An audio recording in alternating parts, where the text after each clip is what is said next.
ఒక గురుస్వరూపం గురించి చంద్రశేఖర పరమాచార్యుల వంటి ఒక మహాపురుషుని గురించినటువంటి ప్రసంగం పూర్తిగా అదే విషయం మీద మాట్లాడడం అనేటటువంటిది ఇదే మొదలు. అపార కరుణా సింధుం జ్ఞానదం శాంతరూపిణం శ్రీ చంద్రశేఖర గురుం ప్రణమామి ముదాన్వగం. ఎందుచేత అంటే నాకు జ్ఞాపకం ఉన్నంత వరకు నేను అలాంటి ప్రసంగం ఇప్పటి వరకు చెయ్యలేదు. అది బహుశः భగవంతుని యొక్క కృప. మొన్న ప్రాతస్మరామి స్తోత్రం చేస్తున్నప్పుడు 1కి 10 సార్లు ఎందుకో చంద్రశేఖర పరమాచార్యుల వారు చెప్పినటువంటి విశేషాల్ని ఆ స్తోత్ర వ్యాఖ్యానంలో ఉటంకించడం జరిగింది. ఆ కారణం చేత అందున ఈ కృష్ణపక్షంలో పరమాచార్యుల వారి యొక్క జన్మదినం కూడా రావడం తటస్థించడంతో వారి గురించి 4 మాటలు చెప్పుకోవాలి అనేటటువంటి ఉద్దేశ్యం ఏర్పడింది. మనకి భగవంతుడు ధర్మ సంస్థాపన కోసమని అనేకమైన అవతారములను స్వీకరిస్తూ ఉంటాడు.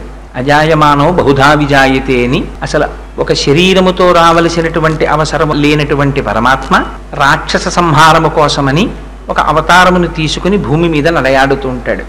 పరిత్రాణాయ సాధూనాం వినాశాయ చ దుష్కృతాం ధర్మ సంస్థాపనార్థాయ సంభవామి యుగే యుగే అని ప్రతిజ్ఞ చేశాడే. కానీ అటువంటి స్వరూపానికి గురుస్వరూపానికి చాలా తేడా ఉంటుంది. అది రాక్షస సంహారము చేయవచ్చు, కానీ ఒక గురువు యొక్క స్వరూపం అన్ని విధాలా భిన్నంగా ఉంటుంది. గురువు యథార్థమునకు మనలా కర్మ అనుభవించడం కోసమని చెప్పి శరీరముతో వచ్చినటువంటి వారు కారు. రమణ మహర్షి గురించి వ్యాఖ్యానం చేస్తూ కృష్ణభిక్షు చాలా అందమైన మాట ఒకటి రాస్తారు. జ్ఞానికి ప్రారబ్ధం ఉండదా అని ఒక ప్రశ్న వేసి దాని గురించి ఆయన వ్యాఖ్యానం చేశారు. మనం ఎలా ప్రారబ్ధాన్ని అనుభవిస్తామో అలా జ్ఞాని కూడా శరీరం ఉన్నంత కాలము ప్రారబ్ధాన్ని అనుభవిస్తాడు కదా. రమణ మహర్షికి సర్కోమా వ్యాధి రాలేదా? చంద్రశేఖర పరమాచార్యుల వారికి ఊపిరితిత్తులలో ఒక ఊపిరితిత్తి పాడైపోలేదా? అంతటి పరమాచార్యుల వారు వెళ్ళి మహామఖంలో స్నానం చెయ్యాలి అంటే కదలలేనటువంటి పరిస్థితి ఏర్పడలేదా? మరి అటువంటప్పుడు వారి శరీరమునకు కష్టం ఉంది, మన శరీరమునకు కష్టం ఉంది. మరి జ్ఞానికి మనకి ఉండేటటువంటి భేదం ప్రారబ్ధాన్ని అనుభవించడంలో ఎక్కడొస్తుంది అంటే, మనం ప్రారబ్ధాన్ని అనుభవించేటప్పుడు తాదాత్మ్యతని చెందుతాం. ఒక సుఖమును అనుభవిస్తే ఇది నా యొక్క గొప్పతనం చేతనే వచ్చింది అంటాం. ఒక దుఃఖం వస్తే అయ్యో ఈ దుఃఖము నాకు రాకూడదు, దుఃఖం వచ్చిందని దుఃఖమునకు తాదాత్మ్యత చెందుతాం. కానీ జ్ఞాని యొక్క స్థితి వేరుగా ఉంటుంది. సుఖము కానీ దుఃఖము కానీ తాను సాక్షి మాత్రంగా ఉంటారు. అయితే ఇలా ఉండడం అనేటటువంటిది అందరికీ అన్ని వేళలా ఆ జ్ఞాన స్థితిలో నిలబడడం అనేటటువంటిది చాలా కష్టం. ఎందుచేతనంటే ఏదో పుస్తకం చదివి అద్వైతం అంటే రెండవది లేనిది, ఉన్నది ఒక్కటే, ఒక్క ఆత్మస్వరూపమే, ఇంకేముంది కనుక అని చెప్పచ్చేమో. కానీ యథార్థమైనటువంటి జీవితంలో అద్వైతానుభూతిని తాను పొందుతూ అద్వైత స్థాయి నుంచి ఒక్క అంగుళం కూడా కిందకి జారకుండా లోపల నిలబడగలగడం అనేటటువంటిది మాత్రం అంత సాధ్యమైన విషయం కాదు. అలా రావాలి అంటే అది కొన్ని కోట్ల మందిలో ఎవరో ఒక్కరికి వస్తోంది. అటువంటి వారు మహాపురుషులు. నాని పాల్కీవాలా అంటారు, they are the members of dominant minority అని. అదిగో అటువంటి వారిలో కారణజన్ములు చంద్రశేఖర పరమాచార్యుల వారు. నేను ఈ మాట ఎందుచేత అంటున్నానంటే, కారణజన్ములు అని వారికి ఒక గురువు దగ్గర విద్యాభ్యాసం లేదు.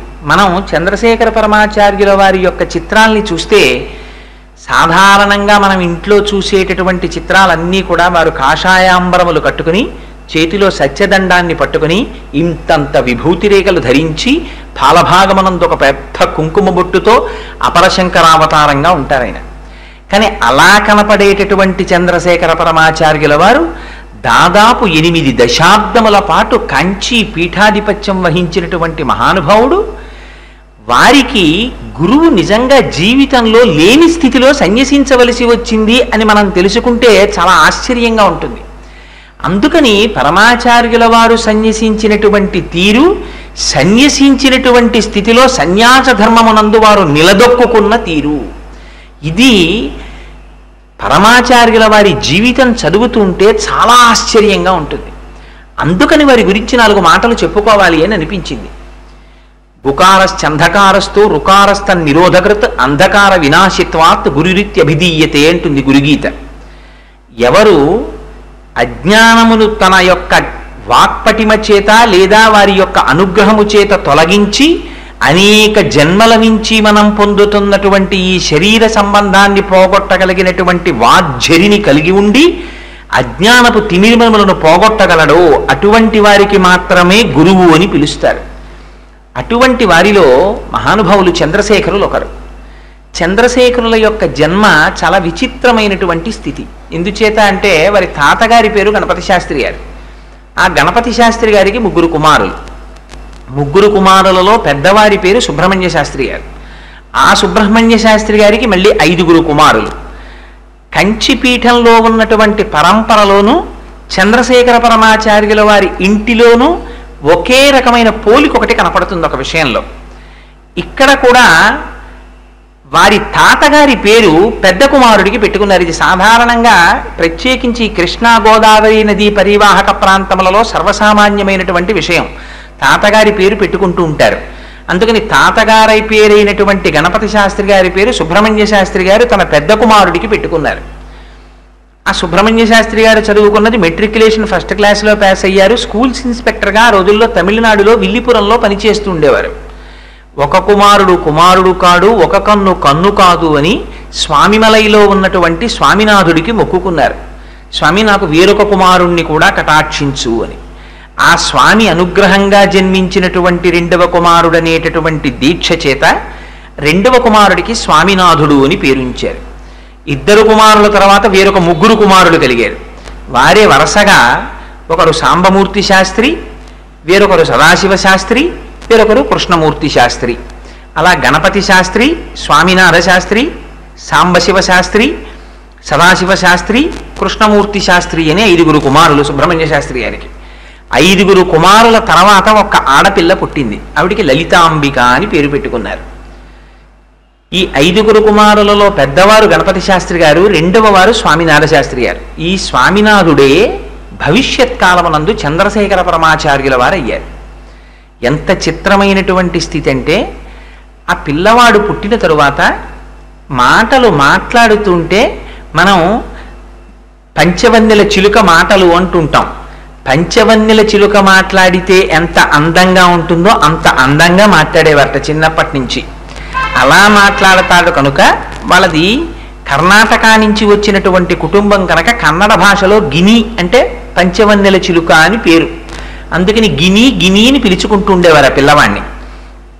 ఆ పిల్లవాడు ముద్దులు మూట కడుతూ చక్కటి మాటలు మాట్లాడుతూ తల్లిదండ్రులతో సంతోషంగా కాలం గడుపుతున్నాడు.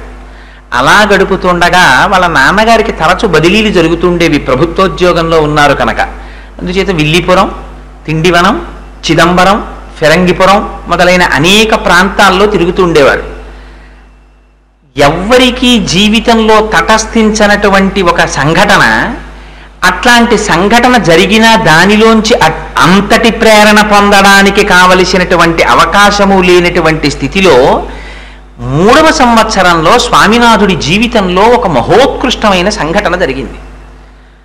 ఒకరోజు రాత్రి తల్లిదండ్రులతో పిల్లవాడు నిద్రపోతున్నాడు.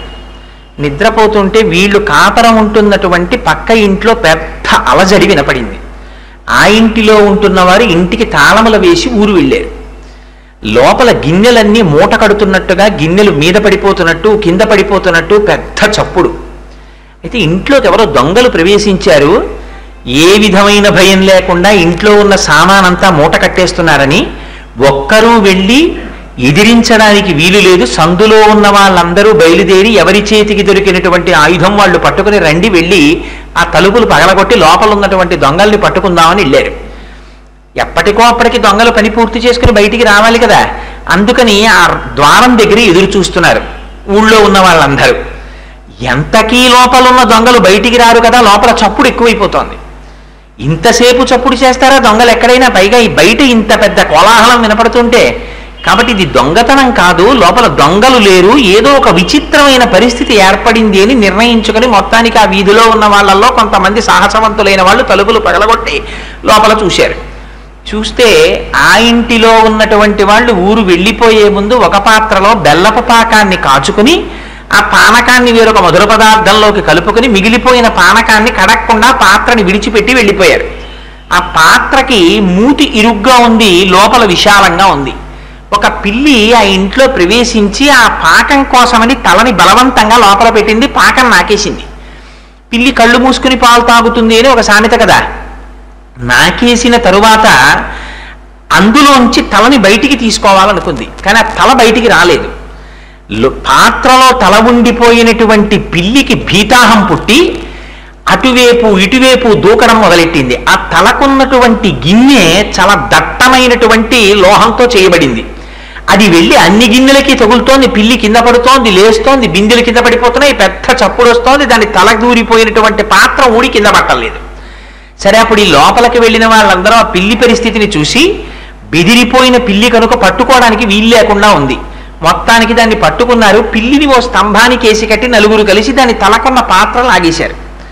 ఆఖరిగా పిల్లి ముఖానికి ఉన్నటువంటి పాత్ర ఊడిపోయింది, పిల్లి వెళ్ళిపోయింది. చిత్రం ఏమిటో తెలుసా అండి?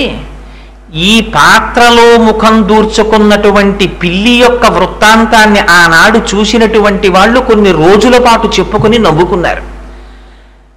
ఒక 3 సంవత్సరముల బాలుడు స్వామినాథుడు మాత్రం ఈ సంఘటన గురించి రాత్రి పడుకుని ఆలోచించాడు. సమస్త మానవాళి ఆశ అనబడేటటువంటి పాత్రలో ఇలాగే ఇరుక్కుంటోంది.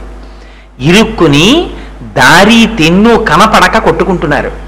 ఈనాడు పిల్లికి జరిగినది నా జీవితానికి పెద్ద తేడా ఏమిటి? శంకరులు అంటారు భజగోవిందంలో, నళినీదలగత జలమతి తరళం తత్తజ్జీవితమతిశయ చపలం విద్యుర్వ్యాభ్యభిమానగ్రస్తం లోకం శోకచ హంత సమస్తం అంటారు. తామరాకు మీద నీటి బొట్టంతటి బుద్ధుదమైన జీవితం. ఈ జీవితంలో వీడికి ఎడతెగని అనుబంధాలు. ఆ అనుబంధాల్లో మళ్ళీ అయిన వాళ్ళకు వచ్చేటటువంటి రోగాలు, రొచ్చులు, వీటితో వీడి జీవితం ఇలాగే గడిచిపోతోంది. నా దృష్టిలో వీళ్ళందరూ ఏనాడో మరణించారన్నారు. ఈ ఆశాపాశముల చేత తగులుకొనబడినటువంటి జీవుల యొక్క దైన్య స్థితిని ఆ పానక పాత్రలో తలపెట్టినటువంటి పిల్లిలో చూశారు ఆ స్వామినాథుడు. చూసి ఆనాడు వారికి జీవితంలో మొట్టమొదట ఆశ అనేటటువంటి దాని మీద అసహ్యం పుట్టింది. ఎంత చిత్రమో చూడండి. ఎక్కడ పిల్లి అందరికన్నా ఎక్కువ ఆనందం అనుభవించవలసింది ఆ సంఘటన చేత పిల్లవాడు. ఈ పిల్లవాడికి వైరాగ్యం ఏర్పడుతోంది. పెద్ద పెద్ద వాళ్ళందరూ గృహస్థాశ్రమంలో ఉన్నవాళ్ళు సంతోషంగా ఉన్నవారు ఆ కథ చెప్పుకుంటూ. ఇది జరిగిపోయిన తర్వాత ఈ కథ ఎన్ని సంవత్సరాలు గుర్తుపెట్టుకున్నారో తెలుసా అండి పరమాచార్యులు వారు? 70వ సంవత్సరం వారికి వచ్చిన తరువాత ఒకనాడు ఉపన్యాసం చెప్తూ ఈ కథని గుర్తు తెచ్చుకుని కొంతసేపు ధ్యానమగ్నులైపోయారు. అయిపోతే ఈ సంఘటన వారు ఉపన్యాసం చెప్పి 2 రోజులు అవలేదు, వారు విడిది చేసినటువంటి ఇంట్లో పిల్లి వచ్చి మళ్ళీ పాలపాత్రలో అలాగే ముఖం దూర్చేసింది. దూరిస్తే ఆశ్రమంలో ఉన్న వాళ్ళు అన్నారు, ఇదెక్కడి విచిత్రం స్వామి, మీరు మొన్నటి రోజున ఉపన్యాసంలో ఈ విషయం చెప్పారు, మళ్ళీ ఇప్పుడు ఇదిగో ఇటువంటి సంఘటన జరిగింది. మేము ఇంకెప్పుడూ కూడా పిల్లులు పాత్రలో ముఖం పెట్టకుండా మరచెంబులు తీసుకొచ్చి ఆ మరమూతలు బిగిస్తా ఉన్నారు. అందరు శిష్యులు ఈ మాట అన్నాక పరమాచార్యులు వారు అన్నారు, మరమూతలు పెట్టకండి, విశాలమైన పాత్రలలో పాలు పొయ్యండి, కావలసినవి తాగి పిల్లులు వెళ్ళిపోతాయన్నారు. ఆ మాటలో ఎంత తేడాయో చూడండి. పాలెలా దాచుకుందామని ఆశ్రమంలో ఉన్న వాళ్ళు చూసుకుంటున్నారు, వాళ్ళందరూ పరమాచార్యులు వారి చుట్టూ చేరిన వాళ్ళు. ఆశ్రమంలో చేరిపోయి ఉన్నంత మాత్రం చేత వైరాగ్య సిద్ధి కలిగిపోయినట్టు కాదు. రమణులు ఆశ్రమం స్థాపించినటువంటి కొత్తల్లో, మళ్ళీ రమణులు ఎప్పుడు ఆశ్రమం స్థాపించాలంటే ఒప్పుకునేవారు కాదు. ఆశ్రమం ఏర్పడినటువంటి కొత్తల్లో కొత్తగా వచ్చి చేరినటువంటి వారిని చూసి పాతవారికి కొంచెం అసూయగా ఉండేది. వీళ్ల ప్రాబల్యం పెరిగిపోతోందని రమణుల దగ్గరికి వెళ్ళి చాడీలు చెప్తూ ఉండేవారు. చెప్తుంటే ఒకనాడు రమణులు మధ్యాహ్న భోజనం అయిపోయిన తరువాత విడిదిలోకి వస్తున్నారు. వస్తుంటే అంతకుముందు ఆశ్రమంలో ఉన్నటువంటి కుక్క అక్కడ పడుకునుంది. కొత్తగా ఒక కుక్క గేటు దాటి లోపలికి వస్తోంది. కొత్తగా లోపలికి వస్తున్నటువంటి కుక్కని చూసినటువంటి పాత కుక్క గభాలను నిద్రలేచి విశేషమైన వేగంతో ఎదురెళ్ళి దాని మీద పడి పోరాటం చేస్తోంది. రమణులు ఒక్కసారి పాత శిష్యుల వంక కొత్త శిష్యుల వంక చూసి అన్నారు, కుక్కలు కదా, కొత్త వాటిని సహించవు, దెబ్బలాడుకుంటాయన్నారు. ఇంకా తరువాత ఆశ్రమంలో ఎప్పుడూ దెబ్బలాట జరగలేదు. మహాత్ముల యొక్క ఆలోచన, మహాత్ముల యొక్క మాటలు అంత విశాలంగా ఉంటాయి. అందుకే మనం ఎవ్వరం ఊహించలేము మహాపురుషుల యొక్క స్థితి. ఆశ్రమంలోనే ఉండేవాడు ఒక ఆయన కంచిపీఠంలో. వంటశాలలో ఉద్యోగం చేస్తుండేవాడు. ఒక రోజున ఎవరూ చూడకుండా పట్టుకుపోదామనేటటువంటి ఉద్దేశ్యంతో ఆశ్రమంలో ఉన్న మినప్పప్పు 4 షేర్లు మూట కట్టి తలకంటే తలగడాలా పెట్టుకు పడుకున్నాడు. అందరూ పడుకుంటే మూటట్టుకు బయటికి వెళ్ళిపోదామని. ఆశ్రమంలో ఉన్నటువంటి మేస్త్రి చూసి పరమాచార్యుల వారికి చెప్పాడు, స్వామి వీడు మినప్పప్పు పట్టుకుపోతున్నాడు. పరమాచార్యుల వారు అన్నారు, ఆ దోషం వాడిది కాదు మనది. వాడికి ఎన్నడో పీఠంలో వడలు సరిగ్గా పెట్టి ఉండరు. అందుకని రేపటి రోజున ఈ మినప్పప్పు నానపోసి రుబ్బి అందులో జీలకర్ర కొత్తిమీరి అవి బాగా వేసి ఎక్కువ గార్లు తయారు చేసి అందరి సమక్షంలో వీడు కడుపు నిండా తినేటట్టుగా ఆ వడలు పెట్టండి, మన దోషం పోవాలి ముందన్నారు. అందరిలో కూర్చోపెట్టి వాడికి వడలు తినిపించారు. అందుకని మనం ఒక దృష్టితో చూస్తాం, వారు ఒక దృష్టితో చూస్తారు. అందుకని 3వ సంవత్సరంలోనే ఒక పిల్లి పాత్రలో తలపెడితే ఆ పిల్లవాడి యొక్క మనస్సు మీద ఆ విధమైనటువంటి వాతావరణం ఏర్పడింది. అటువంటి ప్రతిస్పందన ఆయనలోంచి వచ్చింది. అది దాటిపోయింది. 5వ సంవత్సరం వచ్చినప్పుడు పరమాచార్యుల వారి జీవితంలో ఒక విచిత్రమైన సంఘటన జరిగింది. వాళ్ళ తండ్రి గారు చిదంబరంలో ఉత్సవాలు చూడడం కోసమని వెళ్ళారు. వెడితే పిల్లవాడు కనుక ఈయన కూడా నేను ఉత్సవాలు చూడడానికి వస్తానని తండ్రితో పాటు బయలుదేరారు. బయలుదేరితే నువ్వు రావద్దన్నారు, వీలు లేదు నేను వస్తానన్నారు, ఇంట్లో బంధువులు ఉన్నారని భార్యని విడిచిపెట్టి ఆ పిల్లవాడిని తీసుకుని సుబ్రహ్మణ్య శాస్త్రి గారు చిదంబరం వెళ్ళారు. తీరా రాత్రి బ్రహ్మాండమైన ఊరిరిగింపు జరుగుతుంది స్వామికి. ఈలోగా పిల్లవాడికి నిద్ర వచ్చి పడుకున్నాడు. లేపితే ఏడుస్తాడేమో, తల్లి కూడా పక్కన లేదు కదా అని ఆ పిల్లవాడిని అలాగే విడిచిపెట్టి తండ్రి గారు చిదంబరంలో ఉత్సవాలు చూడడానికి వెళ్ళారు. ఆ సంవత్సరం ఉత్సవాలలో ఎన్నడూ లేని రీతిలో చిదంబరంలో ఘోరమైన అగ్ని ప్రమాదం జరిగింది. ఆ అగ్ని ప్రమాదం తొక్కిసలాటలో కొన్ని 100 మంది చనిపోయారు. ఎలాగో అలా తప్పించుకుని సుబ్రహ్మణ్య శాస్త్రి గారు మాత్రం స్నేహితుడి ఇల్లు చేరుకున్నారు. మరునాడు పొద్దున్న పిల్లవాడు లేచి, నాన్నగారు రాత్రి నన్ను ఎందుకు తీసుకెళ్లలేదు తిరణాళ్ళకని ఏడుస్తున్నాడు. తీసుకెళ్ళకపోవడం మంచిదైందిరా, తీసుకెడితే నువ్వు నేను కలుసుకునే అవకాశం కూడా ఉండేది కాదు అని తండ్రి గారు చెబితే పిల్లవాడు నమ్మలేదు. ఎత్తుకుని రైలు ఎక్కి తిరిగి వచ్చేశారు. ఆశ్చర్యకరమైన సంఘటన, అదే రోజు రాత్రి మహాలక్ష్మమ్మ గారికి అంటే సుబ్రహ్మణ్య శాస్త్రి గారి భార్యకి రాత్రి కలలో చిదంబరంలో అగ్ని ప్రమాదం జరిగినట్టు కలొచ్చింది. తెల్లవారే వరకు ఆవిడ స్వామి నామం చెప్పుకుంటూ పడుకుని లేచి, నిజంగా పిల్లవాడికి ఏం ఉపద్రవం రాలేదు కదా అని బెంగ పెట్టుకుంటున్నారు. పెరుగు తెచ్చేటటువంటి అమ్మి ఎదురొచ్చి, నిన్న రాత్రి చిదంబరంలో బ్రహ్మాండమైన అగ్ని ప్రమాదం జరిగిందట, కొన్ని 100 మంది మరణించారని చెప్పింది. అయ్యో గినికి ఏ ప్రమాదం వచ్చిందో అని తల్లిగారు బెంగ పెట్టుకుంటున్నారు. సుబ్రహ్మణ్య శాస్త్రి గారు పిల్లవాడిని చంకలో పెట్టుకుని రైలు దిగి నడిచి ఇంటికి వస్తున్నారు. చూసి ఆ రోజున మహాలక్ష్మమ్మ గారు అన్నారు, ఇక నా జీవితంలో నిన్ను విడిచిపెట్టను, నీ తండ్రితో కూడా నిన్ను పంపించను, నిన్ను విడిచి నేను ఉండలేను అన్నారు. ఈ మాట అన్న మహాలక్ష్మమ్మ గారు తానే తీసుకుని వెళ్ళి అనుకోకుండా పిల్లవాడిని కంచిపీఠంలో సన్యాసాశ్రమానికి అప్పగించి రావలసి వచ్చింది. భగవంతుని యొక్క నిర్ణయాలు ఎంత విచిత్రంగా ఉంటాయో చూడండి. ఇంటికి వచ్చారు. వారు అరుగు మీద కూర్చుని చెవులకి బంగారపు ఆభరణాలు ఉండేవి. పరమాచార్యులు వారికి చిన్నతనంలో స్వామినాథుడనేటటువంటి పూర్వాశ్రమ నామంతో ఉండగా పున్నుస్వామి అని పేరు పెట్టుకున్నటువంటి ఒక అగంతకుడు వచ్చి, నీ చెవులకు ఉన్నటువంటి ఆభరణములకు మెరుగు పెట్టాలి, నాకు తీసి ఇమ్మన్నాడు. అంటే అయ్యో మా అమ్మగారు కూడా వీటికి మెరుగు పెట్టించాలనుకుంటున్నారు, వీటికి మరమ్మత్తులు కూడా చేసి మెరుగు కూడా పెట్టి పట్టరమ్మని ఆ చెవులకున్న ఆభరణములను తీసి ఆ పొన్నుస్వామికి ఇచ్చారు. తమిళంలో పొన్ను అంటే బంగారం. తీసి ఆయన చేతిలో పెట్టి ఎంతో సంతోషంగా ఇంట్లోకి వెళ్ళి అమ్మని పిలిచి, అమ్మ అమ్మ నా చెవిపోగులు ఎప్పటి నుంచో నువ్వు మరమ్మత్తు చేయించి మెరుగు పెట్టించాలనుకుంటున్నావు కదా, నా చెవిపోగులు తీసి పొన్నుస్వామికి ఇచ్చాను అన్నారు. ఎవర్రా పొన్నుస్వామి అంటే, అదేనమ్మా చెవికమ్మలు మెరుగు పెట్టేవాడు అన్నారు. చెవికమ్మలు మెరుగు పెట్టేటటువంటి వాడిగా వచ్చి పొన్నుస్వామి ఆనాడు బంగారం తీసుకెళ్ళిపోతే ఆ పాప పరిహారం కోసమని పరమాచార్యుల వారికి ఎన్ని కనకాభిషేకాలు చేయించిందో అమ్మ. చిన్నతనంలో తన చెవికమ్మలు తీసి అమాయకంగా ఇచ్చినటువంటి పరమాచార్యుల వారు తరువాతి కాలంలో జంబుకేశ్వరంలో అఖిలాండేశ్వరి అమ్మవారి చెవి తాటంకములను పునఃప్రతిష్టలు చేసేటప్పుడు మహానుభావుడు ఎంత గొప్ప గొప్ప దీక్షలు చేపట్టారు. అలా చెవి ఆభరణములను పోగొట్టుకున్నారు చిన్నతనంలో. ఎన్నడూ ఆయనకి సన్యసించాలనేటటువంటి కోరికే లేదు. అలా జీవితం నడుస్తున్నటువంటి రోజులలో వారు మిషనరీ స్కూల్లో చదువుకునేవారు. పైగా వారికి చిన్నతనంలో బైబిల్ కంఠస్థం. అలా చదువుకుంటున్నటువంటి రోజుల్లో అందరికన్నా బాగా చదివేవారు ఒకనాడు ఇన్స్పెక్టర్ ఆఫ్ స్కూల్స్ ఆ పాఠశాలని తనిఖీ చేయడానికి వచ్చాడు. పరమాచార్యుల వారి అంటే పరమాచార్యుల వారు అనగా పూర్వాశ్రమ నామం స్వామినాథుడనే పేరుతో ఉండగా ఆ పిల్లవాడిని పిలిచి 1వ క్లాసు పాఠ్య పుస్తకాన్ని చదవమన్నారు. ఏదో 10వ క్లాస్ పిల్లాడు చదివినట్టు గడగడా చదివారు. అది చూసి ఆశ్చర్యపోయి ఆ ఇన్స్పెక్టర్ గారు 2వ క్లాస్ పుస్తకం తెప్పించారు. దాన్ని కూడా గడగడా చదువుతూ స్పష్టంగా అర్థం కూడా విడమరిచి చెప్పారు. ఆశ్చర్యపోయి 3వ క్లాస్ పుస్తకం తెప్పించారు. ఆ పుస్తకాన్ని కూడా గడగడా చదువుతూ విస్పష్టంగా అర్థాలన్నింటినీ చెప్పారు. ఆశ్చర్యపోయిన ఇన్స్పెక్టర్ గారు ఈ పిల్లాడు 1వ క్లాసులో ఎందుకని 3వ క్లాసులో వేసేశారు. తండ్రి గారికి ఎటువంటి విచిత్ర సంకల్పం కలిగిందంటే ఇన్ని ఊళ్ళు తిరగడంలో పిల్లవాడికి సరిగ్గా చదువు రావట్లేదని ఇంగ్లీష్ చదువు మాన్పించి సంగీతంలో ప్రవేశపెట్టారు పిల్లవాడిని. కొన్నాళ్ళు సంగీతం నేర్చుకున్నారు. ఇలా జరుగుతూ ఉండగా 8వ సంవత్సరంలో ఆ గినికి ఉపనయనం చేశారు. ఆ ఉపనయనం చేస్తున్నటువంటి సందర్భంలోనే కంచి పీఠానికి 66వ పీఠాధిపతి పేరు 64వ పీఠాధిపతి పేరు కూడా చంద్రశేఖర పరమాచార్యుల వారి.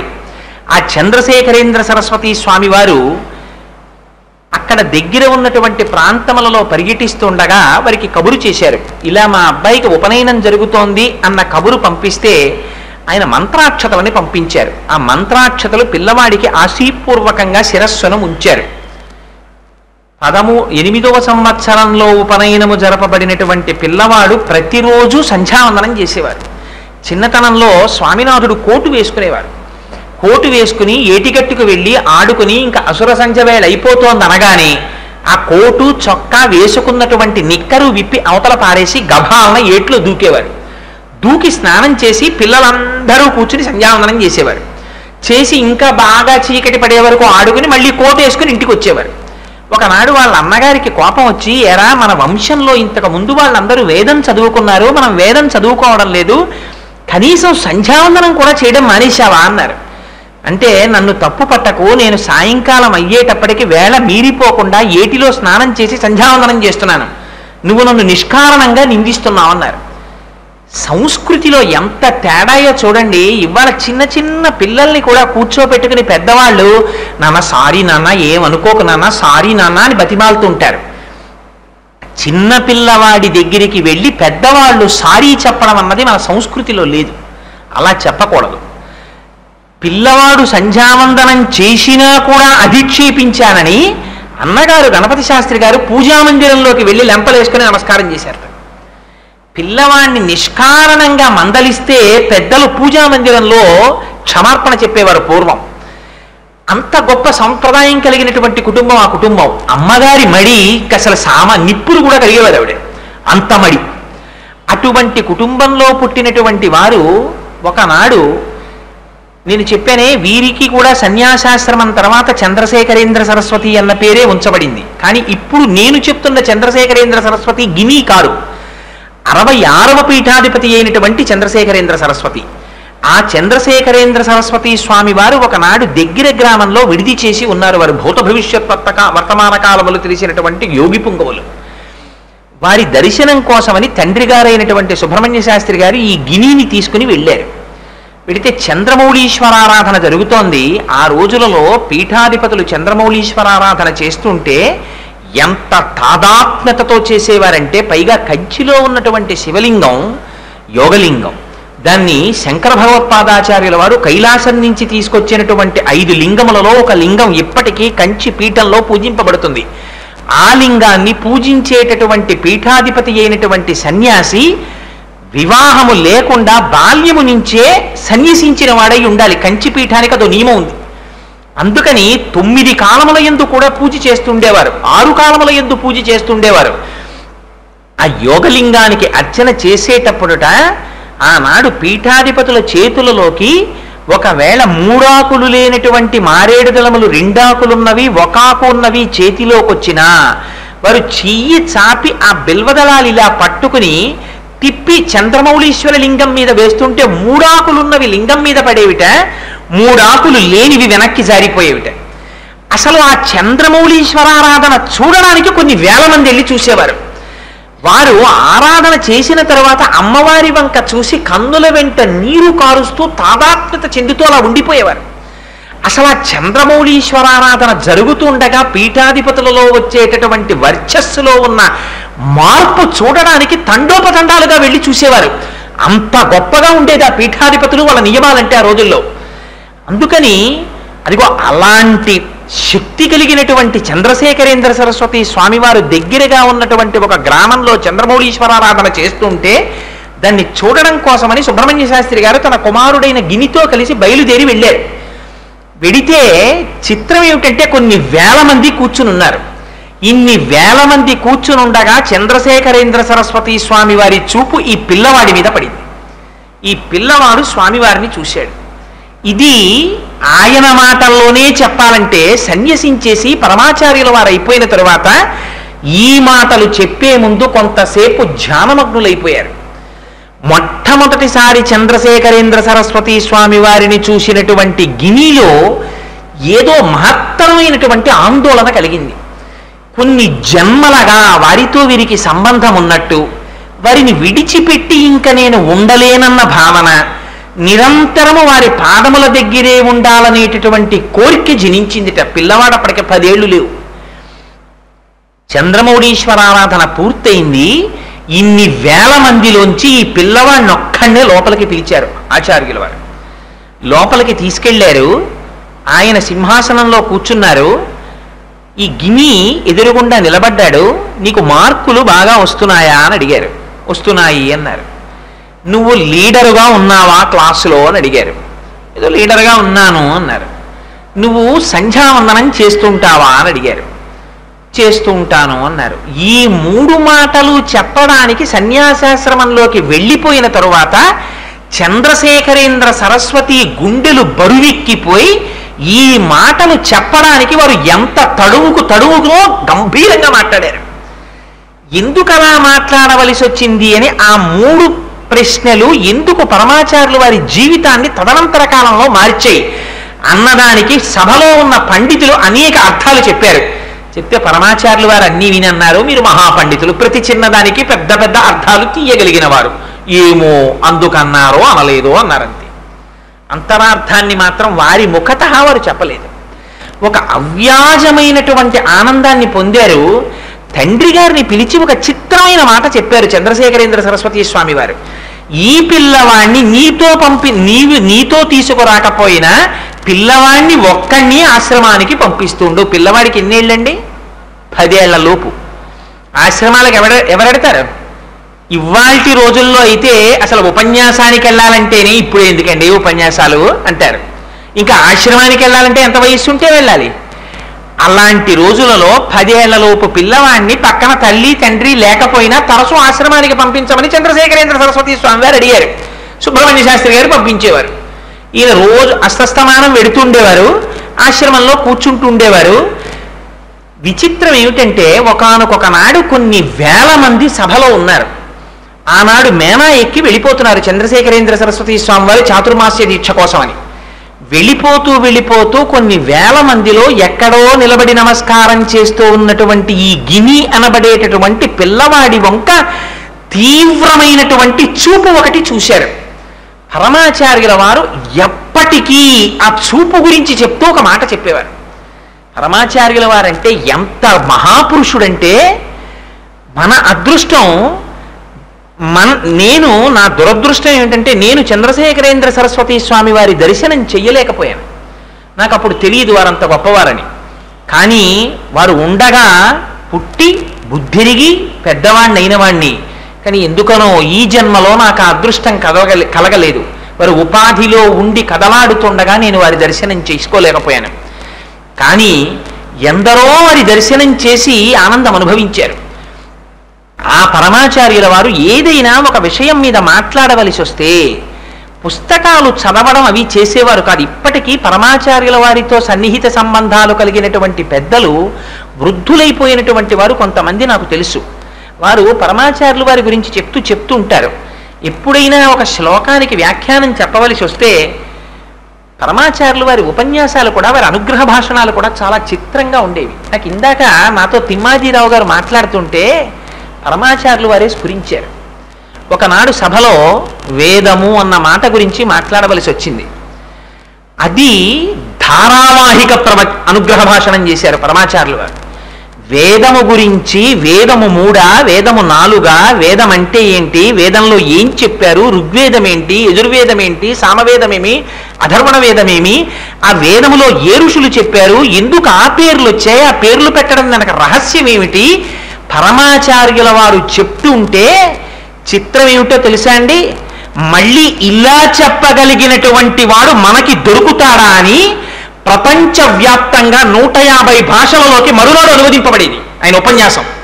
వాషింగ్టన్ పోస్టుతో సహా అన్ని పేపర్లలో పడితే ప్రపంచవ్యాప్తంగా చదివి పరమాచార్యుల వారి దర్శనానికి across the length and breadth of the globe వచ్చి వారి దర్శనం చేసుకుని వేదం గురించి, ఉపనిషత్తు గురించి, ఈ కర్మభూమి గురించి, గీత గురించి దాసోహం అయిపోయారు అందరూ.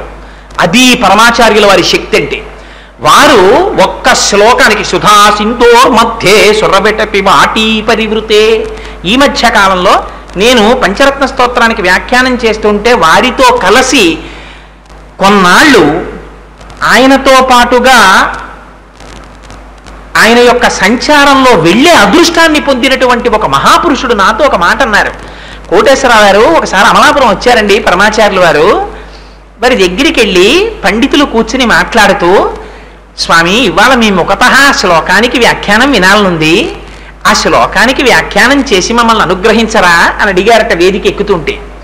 వారు వేదిక ఎక్కి కూర్చుని సుధా సింధోర్ మధ్యే సురబిటపి వాటీ పరివృతే అని కళ్ళు మూసుకుని ఒక 10 నిమిషాలు ధ్యానం చేసేవారట.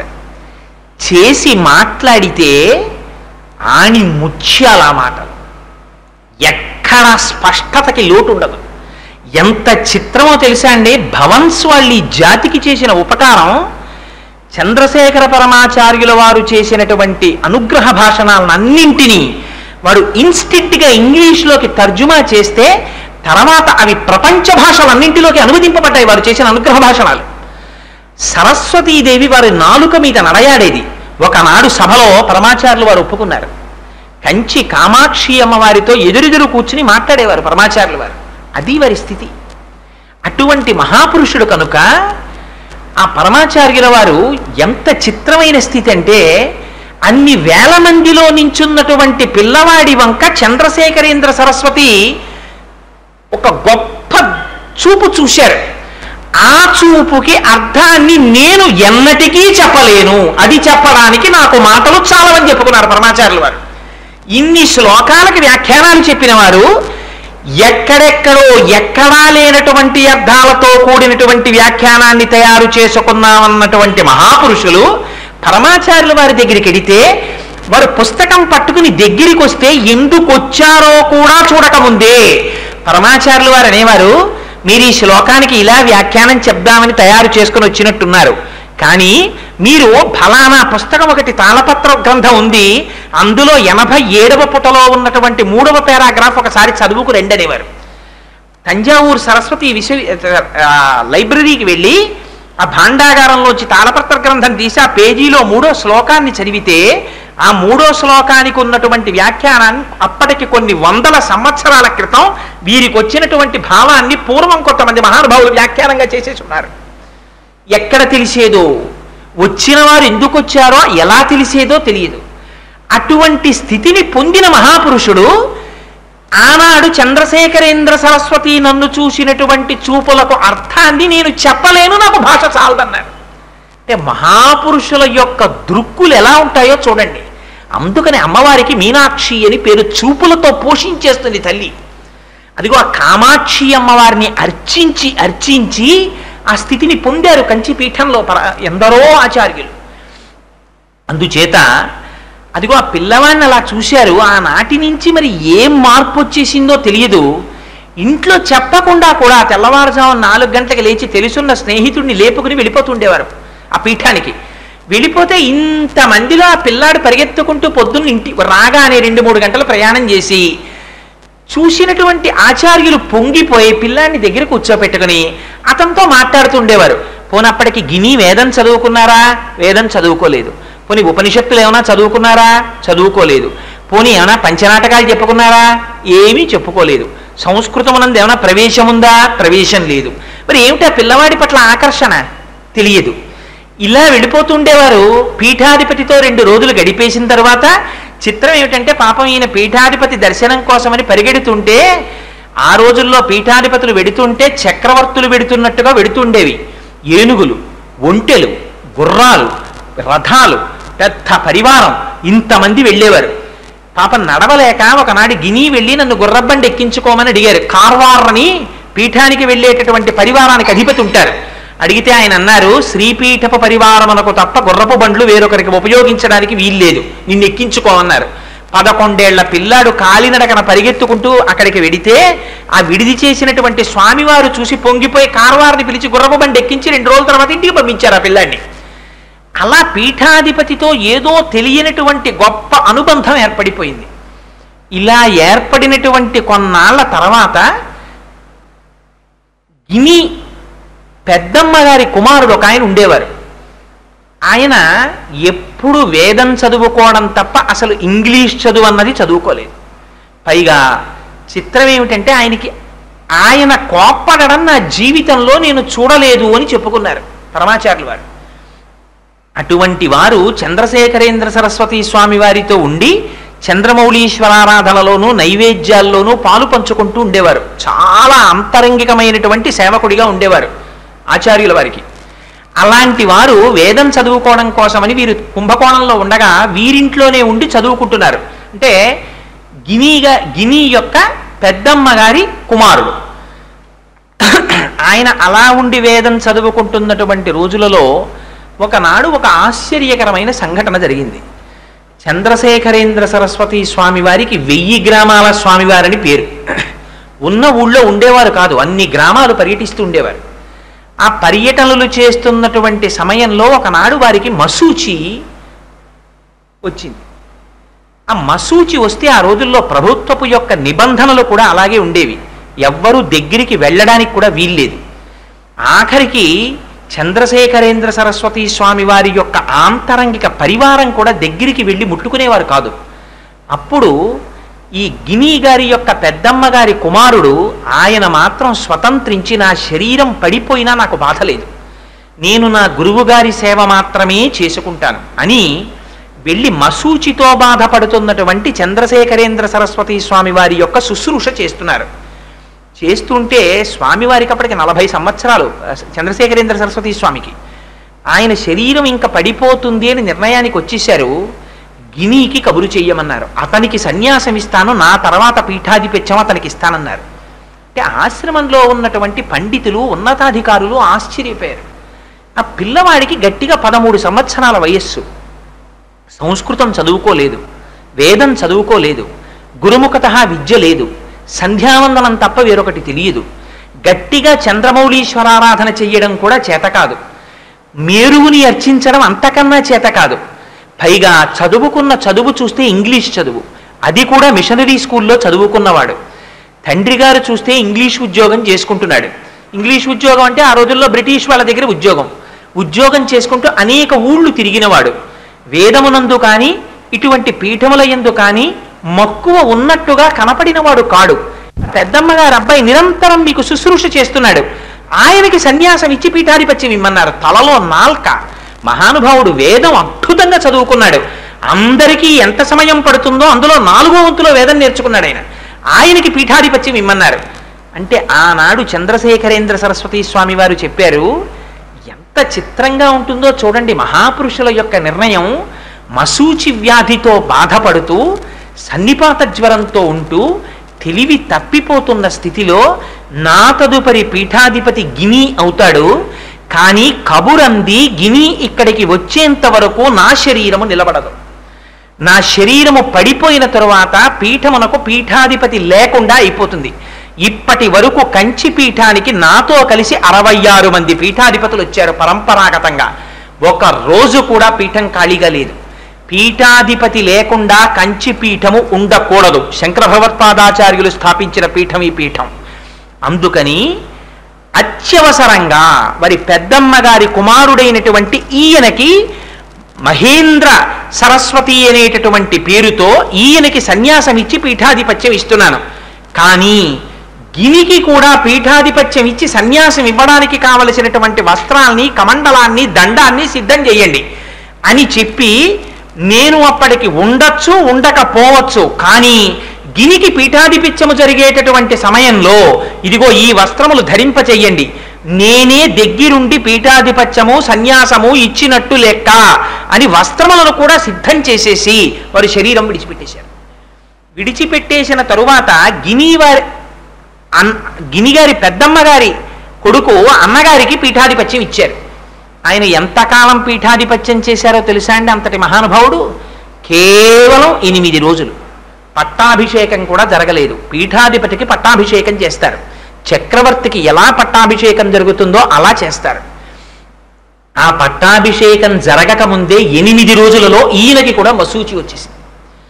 ఇటువంటి స్థితిలో తొందరపడి రమ్మని గిని యొక్క కుటుంబానికి కబురు చేశారు. పిల్లవాడు, తల్లిదండ్రులు అందరూ బయలుదేరి గబగబా కంచి వచ్చారు. వారు లోపల వచ్చిన ఉద్దేశం ఏమిటంటే, అయ్యో అంటే గిని వాళ్ళ అన్నగారికి కూడా మసూచి వచ్చింది కదా, సాక్షాత్తుగా సుబ్రహ్మణ్య శాస్త్రి గారి యొక్క వదిన గారి కుమారుడు. అందుకని అప్పటికి ఆ సుబ్రహ్మణ్య శాస్త్రి గారి యొక్క వదిన గారి భర్త అనగా తోడెల్లుడు శరీరం విడిచిపెట్టేశారు, పరమపదించారు. వదిన గారికి ఇంత కష్టం వచ్చింది, ఆవిడ కూడా పీఠంలో ఉండేవారు. ఆవిడ్ని పలకరిద్దామని ఆయన ఇన్స్పెక్టర్ ఆఫ్ స్కూల్స్గా ఉన్నారు కాబట్టి ఖాళీ లేక ఎక్కడో అర్జెంటుగా క్యాంపు వెళ్ళవలసి వస్తే సుబ్రహ్మణ్య శాస్త్రి గారు వెళ్ళిపోయారు. తల్లిగారు మహాలక్ష్మమ్మ గారు పిల్లల్ని తీసుకుని ఈ స్వామినాథుణ్ణి కూడా తీసుకుని రైలు దిగారు. కంచిలో శంకరమఠంలోకి వెళ్ళి విడిది చేసి స్నానం చేస్తున్నారు. స్నానం చేస్తుంటే కంచిపీఠం నుంచి గుర్రబండి వచ్చింది. ఈ గినిని బండి ఎక్కమన్నారు. ఒక్క శ్రీపీఠపు పరివారానికి మాత్రం తప్ప అన్యుల్ని ఆ వాహనాల్లో ఎక్కనివ్వరు. ఆ బండి ఎక్కించుకున్నారు. పీఠానికి తొందరగా తీసుకురమ్మన్నారు అని ఎక్కించారు. ఎక్కించి తీసుకువెడుతున్నారు. తీసుకెడుతుంటే 13 ఏళ్ల పిల్లవాడప్పటికైనా స్వామినాథుడు ఆయన అనుకున్నాడు, మా అన్నయ్యకి మసూచి వచ్చింది కదా, నన్ను రమ్మన్నారులా ఉంది, అయినా మసూచి వచ్చిన అన్నయ్య దగ్గరికి నేను ఎలా వెడతాను? అన్నయ్య చంద్రమౌళీశ్వరారాధన చేస్తూ ఉండగా, నైవేద్యం పెడుతూ ఉండగా, పీఠాధిపత్యం చేస్తూ ఉండగా నేను చూడాలనుకున్నాను. ఇప్పుడు నేను వెళ్ళి ఏ సేవ చేయగలను పీఠానికి? నన్ను ఎందుకు పిలిపించారు అనుకుంటున్నారు 13 ఏళ్ల పిల్లాడు. ఆయనకి ఏం తెలుసు? గుర్రబండిలో కూర్చుని ఆలోచించుకుంటున్నాడు. గుర్రబండి వెళ్ళిపోతుంది, సంతోషంగా వెళ్ళిపోతున్నాడు పిల్లాడు. వెళ్ళిపోతుంటే ఆ గుర్రబండిలో కూర్చున్న పిల్లవాడు ఇప్పుడు ఎంతసేపు అయిన తర్వాత, ఎన్నాళ్ళ తర్వాత మళ్ళీ మేము వెనక్కి వెళ్ళిపోతాం అన్నాడు అలవోకగా. అంటే ఆ గుర్రబండి తోలుతున్నాయని అన్నాడు, ఇంకా నువ్వు వెళ్ళడం అన్నది లేదు, ఇంకా నువ్వు కంచిపీఠానికి ఆచార్యుడిగా ఉండిపోవడానికి వస్తున్నావు. ఇంకా నువ్వు మీ అమ్మగారి కుమారుడిగా, మీ అన్నదమ్ములలో ఒక అన్నదమ్ముడిగా ఉండడం ఇదే చిట్ట చివర. ఇంకా నువ్వు సన్యాసివి కాబోతున్నావు అన్నాడు. ఈ మాట వినగానే మొట్టమొదట గినికి జ్ఞాపకం వచ్చింది ఏమిటో తెలుసా అండి? ఆయన చెప్పుకున్నారు పరమాచార్యులు వారు 70 ఏళ్ల వయస్సులో, 86 ఏళ్ల వయస్సులో ఒకసారి ఉపన్యాసం చేస్తూ చెప్పుకున్నారు ఆయన సన్యాసం గురించి. ఈ మాట వినగానే ఆయనకి గుర్తొచ్చింది, ఆ రోజుల్లో పూజా మందిరాల్లో కంచిపీఠంలో ఉన్నటువంటి ఆచార్యుల ఫోటోలు ఉండేవి. నా ఫోటో కూడా తీసుకెళ్ళి అలా పూజలో పెట్టి నాకు నమస్కారాలు చేస్తారులా ఉంది. నాకేం తెలుసునని సన్యాసం? ఇప్పుడు నేను ఇంకా ఆడుకోవడానికి ఉండదు, 3 పూటలా నాకు అన్నం తినడం అలవాటు, నాకు ఇప్పుడు అన్నం ఎవరు పెడతారు? పీఠాధిపత్యం అంటే సన్యాసం కాషాయం కట్టుకుని చేతిలో దండం పట్టుకుని చంద్రమౌళీశ్వరారాధన చేసుకోవడం ఏమిటి? నాకెక్కడి నుంచి వచ్చింది ఈ ప్రారంధం? నాకెందుకు ఈ సన్యాసం అని గుర్రబండిలో బోర్లా పడుకుని హోరుమని ఏడ్చేస్తాయి. ఏడిచి లేచి కూర్చుంటున్నారు. గుర్రబండి వెళ్ళిపోతోంది, దగ్గరికి వచ్చేస్తోంది కంచిపీఠం. ఎక్కడ శంకరాచార్యుల వారి చేత స్థాపింపబడిన పీఠం, ఎక్కడ నేను? నాకు పీఠాధిపత్యం ఏమిటి? పీఠాధిపతులు వస్తుంటేనే చూసేవాణ్ణి. ముఖ్యమంత్రులు పెద్ద పెద్ద వాళ్ళు కూడా లేచి నమస్కారం చేస్తూ ఉంటారు. కొమ్ములు తిరిగిపోయిన మహాపండితులు కూడా వెళ్ళి నమస్కారాలు చేస్తుంటారు, సాష్టాంగం చేస్తారు.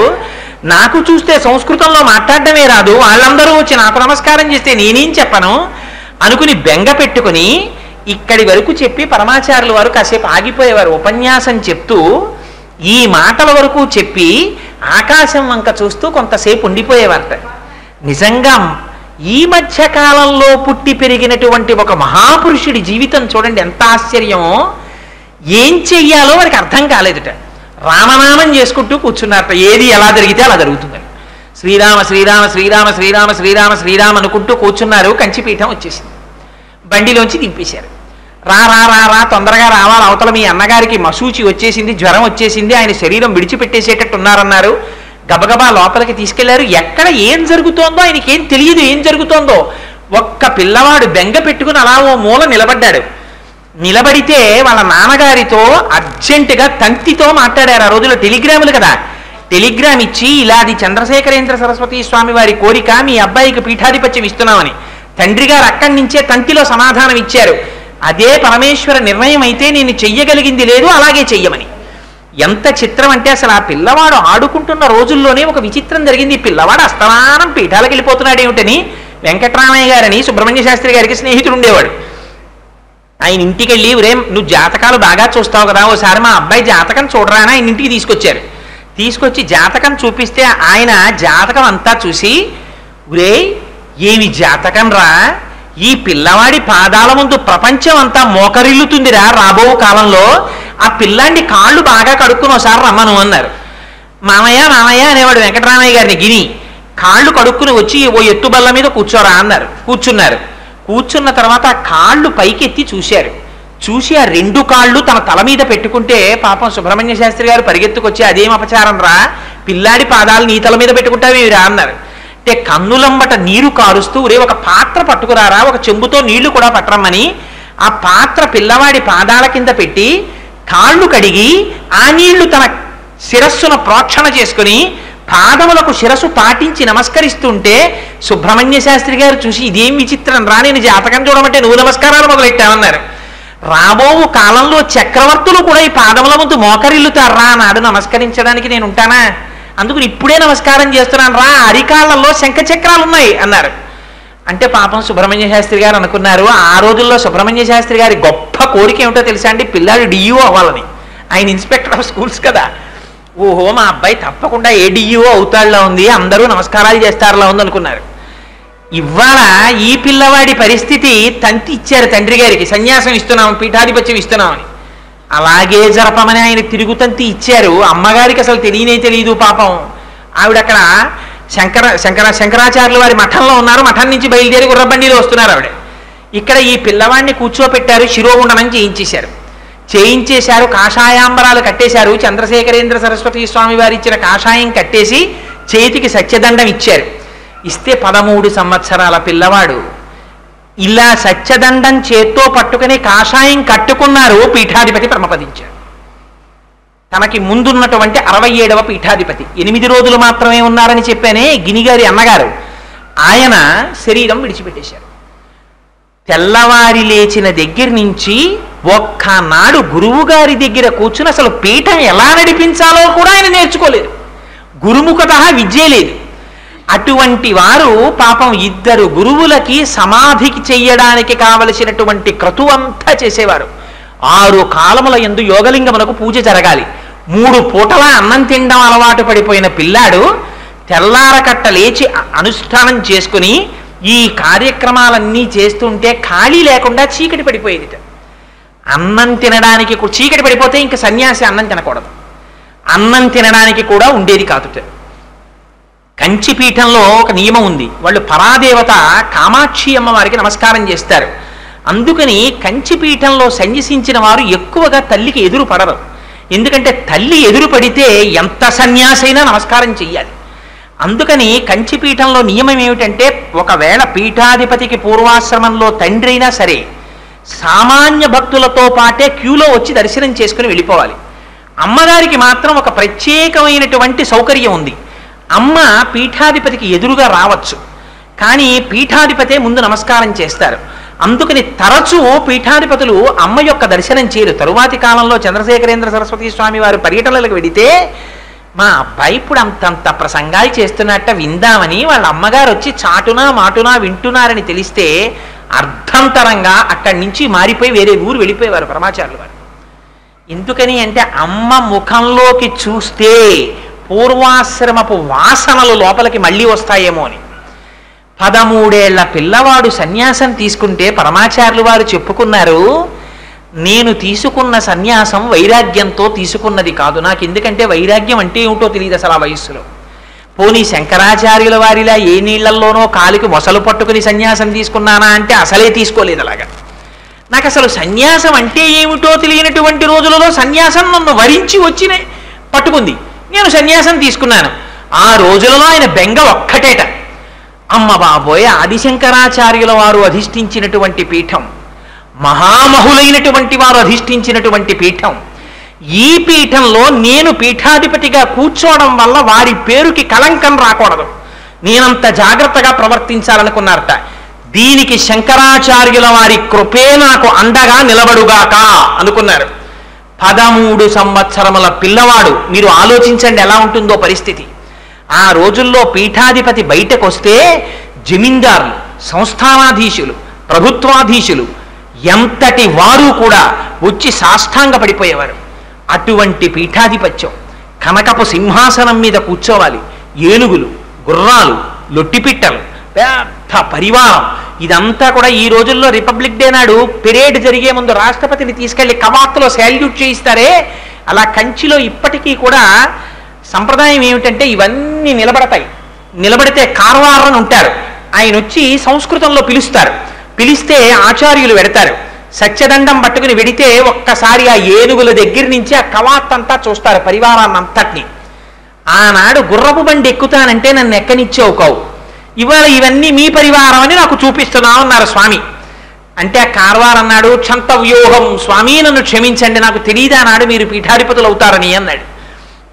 అలా పీఠాధిపతులైనటువంటి చంద్రశేఖరేంద్ర సరస్వతి స్వామివారికిట పండితులు చెప్తుండేవారట, ఆశ్రమంలో ఉండేవారు, నువ్వు సత్యదండం ఎప్పుడూ కూడా విడిచిపెట్టి వెళ్ళకూడదు, ఎప్పుడూ చేత పట్టుకుని ఉండాలని. 13 సంవత్సరాల పిల్లవాడు ఏదైనా చేత్తో పట్టుకుని నిలకడగా ఉంటాడా? ఈయనకి ఎప్పుడు సత్యదండం విడిచిపెట్టేసి ఎక్కడికో వెడుతుండేవారు. అలా సత్యదండం విడిచిపెట్టకూడదు, ఎప్పుడూ చేత్తో పట్టుకోవాలనేవారు. ఎంత నియమం చేసేసుకున్నారంటే దాన్ని, ఈ చెప్పినటువంటి పండితుడు రోజుకి 2-3 గంటల కన్నా పీఠాధిపతి పడుకోవడానికి వీల్లేదంటే కార్యక్రమాలు అలా ఉండేవి పీఠాధిపతులకి. పాపం 13 ఏళ్ల పిల్లవాడు రోజుకి 8 గంటలు పడుకునేవాడు, 2-3 గంటలు పడుకునేవారు ఆయన. పడుకుంటే ఒకనాడు పండితులు లోపలికి వచ్చి బాగా వెలుగుతున్న దీపాన్ని తగ్గిద్దామని లోపలికి వచ్చారట. వస్తే కండువాతో ఆ సత్యదండాన్ని నడువుకి గట్టిగా కట్టుకు పడుకుని ఉన్నారట. మర్నాడు లేచాక అడిగారట, అదేమిటి సత్యదండాన్ని నడుము కట్టుకు పడుకున్నారేమిటి మీరని.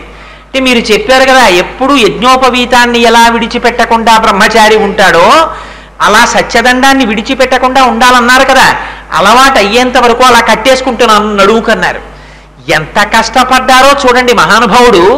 ప్రయత్నపూర్వకంగా పీఠాధిపత్యంలో తన నియమపాలన చెయ్యడం కోసం పరమాచార్యుల వారు అంత శ్రమించారు.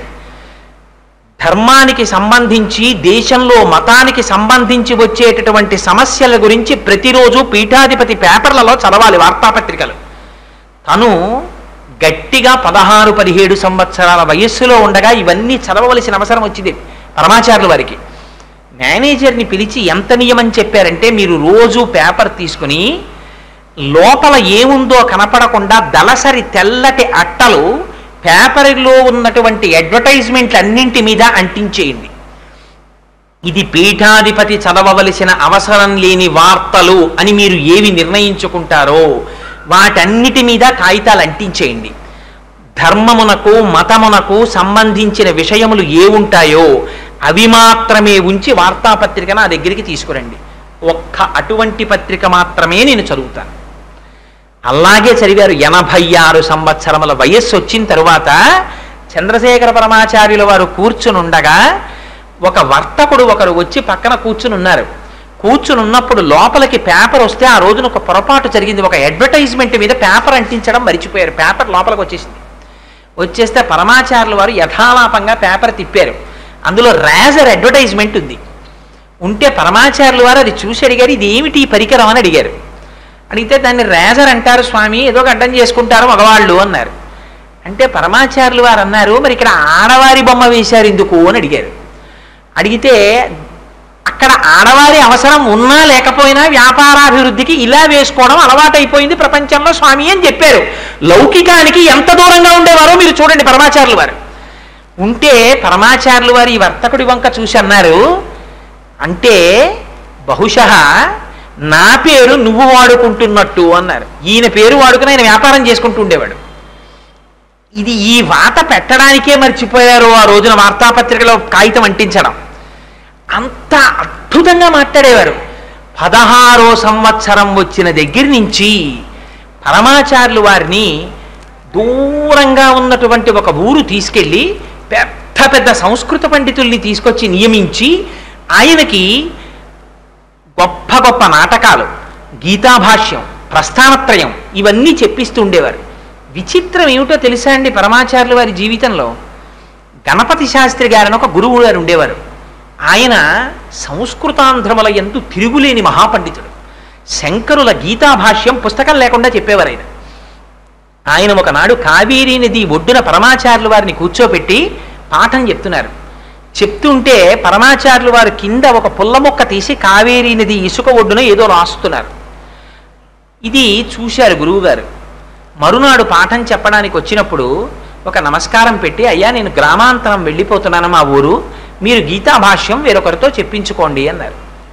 మీకు ఏదో కోపం వచ్చింది నా మీద, అసలు కారణం చెప్పండి, మీరు ఎందుకు వెళ్ళిపోతున్నారని అడిగారు. అడిగితే ఆ గురువుగారు అన్నారు, మా దురదృష్టం, సాధారణంగా ఎక్కడైనా మేము గీతాభాష్యం లాంటివి చెప్పడానికి వెడితే మమ్మల్ని కొంచెం ఉన్నతమైన ఆసనం మీద కూర్చోపెట్టి శిష్యులు కింద కూర్చుంటారు. శిష్యులు మాకు నమస్కారం చేస్తారు, మేము శిష్యులకి ఆశీర్వచనం చేస్తాం. శిష్యుల్ని మేము శాసించి మాట్లాడతాం, శిష్యులు భయపడుతూ చేతులు కట్టుకుని వింటారు. ఇక్కడ దురదృష్టం, మీరు పరమ ఆచార్యులుగా ఉన్నారు, పీఠాధిపతులుగా, మేము పౌరాణికులుగా ఉన్నాం. మేము మీకొచ్చి సాష్టాంగ నమస్కారం చేసి ప్రవర చెప్పుకుని కింద కూర్చుంటాం, మీరు సింహాసనంలో కూర్చుంటారు. మీరు మా వంక శాసకత్వంతో చూస్తారు, మేము మీ అనుగ్రహం కోసం చూస్తాం. మేము మీకు పాఠం చెప్తాం, మీరు చాలా టీవీగా దాన్ని వింటూ ఉంటారు. ఇలా పాఠం మేము చెప్పలేము, అందుకని మేము బయలుదేరుతామన్నారు. అంటే చంద్రశేఖరేంద్ర సరస్వతి స్వామి వారు అన్నారు, మీ బాధ నాకు అర్థమైంది. ఇన్నాళ్లుగా పాఠం చెప్పడానికి అడ్డురాని ఈ బాధలు ఇవాళ ఎందుకు గుర్తొచ్చాయంటే, నిన్న మీరు కావేరీ నది ఒడ్డున నన్ను కూర్చోపెట్టి పాఠం చెప్పేటప్పుడు మీరు చెప్తున్నటువంటి పాఠాన్ని శ్రద్ధగా వినకుండా పుల్ల ముక్క తీసుకుని కావేరీ నది ఒడ్డున ఉన్నటువంటి ఇసుక తిన్ను మీద నేను ఏదో రాస్తూ ఉండడం మీ ఆగ్రహానికి కారణమైంది.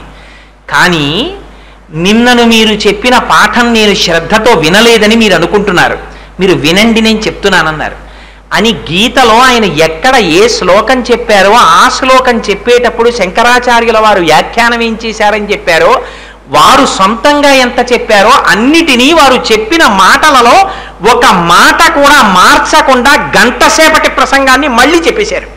చెప్పి మీరు చెప్పినంత వరకే కాదు, గీతా భాష్యంలో ఆ శ్లోకానికి అద్వైత పరంగా ఈ వ్యాఖ్య కూడా చెయ్యొచ్చు చూడండి అని సంస్కృతంలో తాను మిగిలిన విషయం చెప్పారు. చెబితే ఆశ్చర్యపోయి గణపతి శాస్త్రి గారు సాష్టాంగం చేశారు. చేసి మీకు కొన్ని అధ్యాయాల గీతాభాష్యం చెప్పాలనుకున్నాను, నాకు ఇప్పుడు అర్థమైంది మీరెవరో తెలుసా? మీరు సాక్షాత్తుగా పరమశివుడే మళ్ళీ కదిలి ఈ జన్మలో చంద్రశేఖరేంద్ర సరస్వతి స్వామి వారిగా వచ్చారు. అందుకని మీరు పుట్టడం జయనామ సంవత్సరంలో పుట్టారు. పీఠాధిపతులుగా జైత్రయాత్ర చేసి తిరిగి మళ్ళీ అద్వైత సిద్ధాంతాన్ని ఆవిష్కరించడం కోసమని మీరు జన్మించారు. మీరు జన్మించినది కృష్ణపక్షంలో జన్మించారు. అందుకే మీ నోటి వెంట సంతతము నారాయణ నారాయణ నారాయణ అంటుంటారు. మీరు అనురాధ నక్షత్రంలో జన్మించారు. అనురాధ నక్షత్రానికి 2 ప్రధానమైన లక్షణాలు ఉంటాయి. ఒకటి మృదుత్వము, 2 మిత్రత్వము. వారు మాట్లాడేటటువంటి మాట సంతతము మృదుత్వంతో ఉంటుంది, శాసించి మాట్లాడరు. కానీ వారు శత్రువులు తమ మీద చేసేటటువంటి కుట్రలు తెలిసినా క్షమించగలిగినటువంటి ఔదార్య బుద్ధితో ఉంటారు. పైగా ఎటువంటి వారినైనా సరే వీరి మాటలు మారుస్తాయి. అలా మాట్లాడగలిగినటువంటి మాట నేర్పు, అటువంటి మృదు స్వభావం ఆ నక్షత్రంలో పుట్టిన వారికి ఉంటుంది. మీరు పీఠాధిపతిగా వచ్చారు కనుక అనురాధ నక్షత్రంలో పుట్టారు. మీరు వసంత ఋతువులో పుట్టారు, మాధవ మాసంలో పుట్టారు. శంకర భగవత్పాదులు పుట్టినటువంటి ఈ మాసంలో మల్లెపువ్వు వస్తుంది, మామిడి పండు వస్తుంది. మీ మాటలకి సర్వకాలముల యందు భగవత్ సంబంధమైనటువంటి వాసన, పునరావృత్తి రహిత శాశ్వత శివ సాయుధ్య స్థితిని ఇప్పించగలిగినటువంటి మోక్షదాయకమైనటువంటి మాటల శక్తి, అటు జ్ఞానానల ప్రభావేన తస్మై శ్రీ గురవే నమః అంటారు. మీరు రగిలిపోతున్నటువంటి జ్ఞానాగ్ని ఇవాళ ఒక శరీరం అనేటటువంటి స్వరూపంతో కారణజన్ములై వచ్చారు. నాకు ఇప్పుడు అర్థమైంది, మీరు జటాజూటము విడనాడి బాలచంద్రుని విడనాడి గంగవీడి మరియు గౌరవీడి భువిని వెలసినట్టి భవుడవు నీవందు చంద్రశేఖరేంద్ర సమయమీంద్ర అని కాళ్ళ మీద పడ్డారు. మీరు సాక్షాత్తు శంకరుడే. జటాజూటాన్ని పక్కన పెట్టారు, బాలచంద్రుణ్ణి పక్కన పెట్టారు, గంగని పక్కన పెట్టారు, గౌరిని పక్కన పెట్టారు. నలుగురు శిష్యులతో కూడిన శంకరాచార్యుల వారు 5గురు మూర్తులుగా కనపడినటువంటిది ఒకరిగా మీరు వచ్చారు.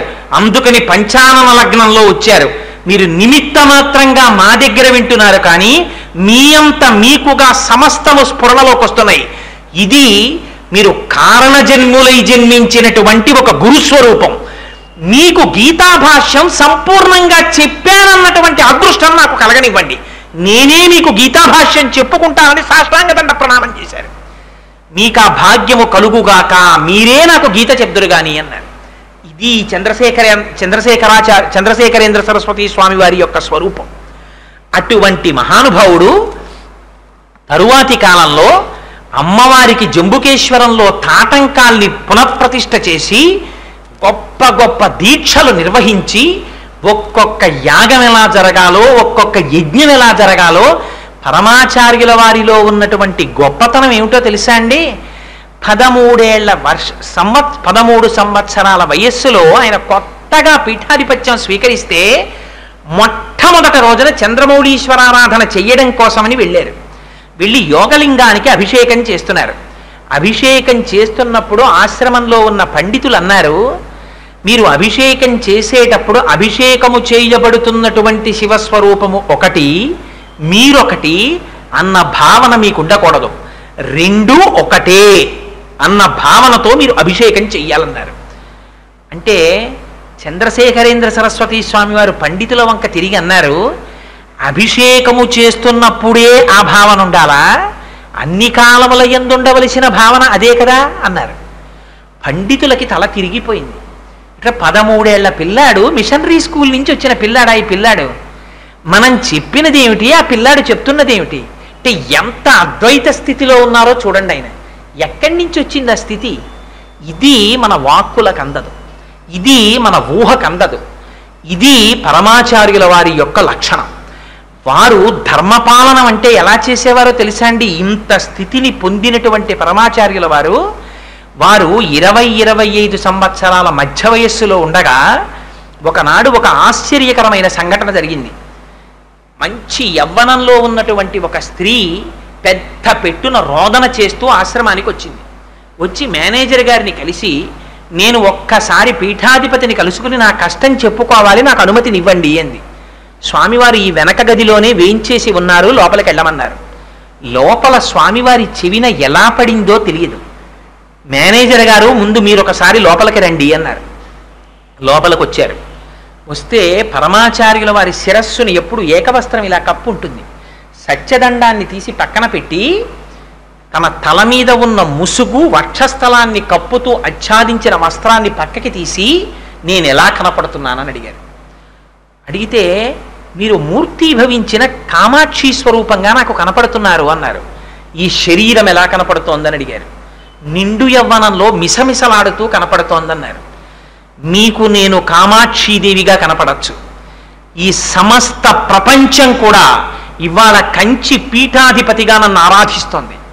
శంకరాచార్యుల వారు అధిష్ఠించినటువంటి సింహాసనం మీద నేను కూర్చుంటున్నాను. నాకు 25 సంవత్సరముల వయస్సు.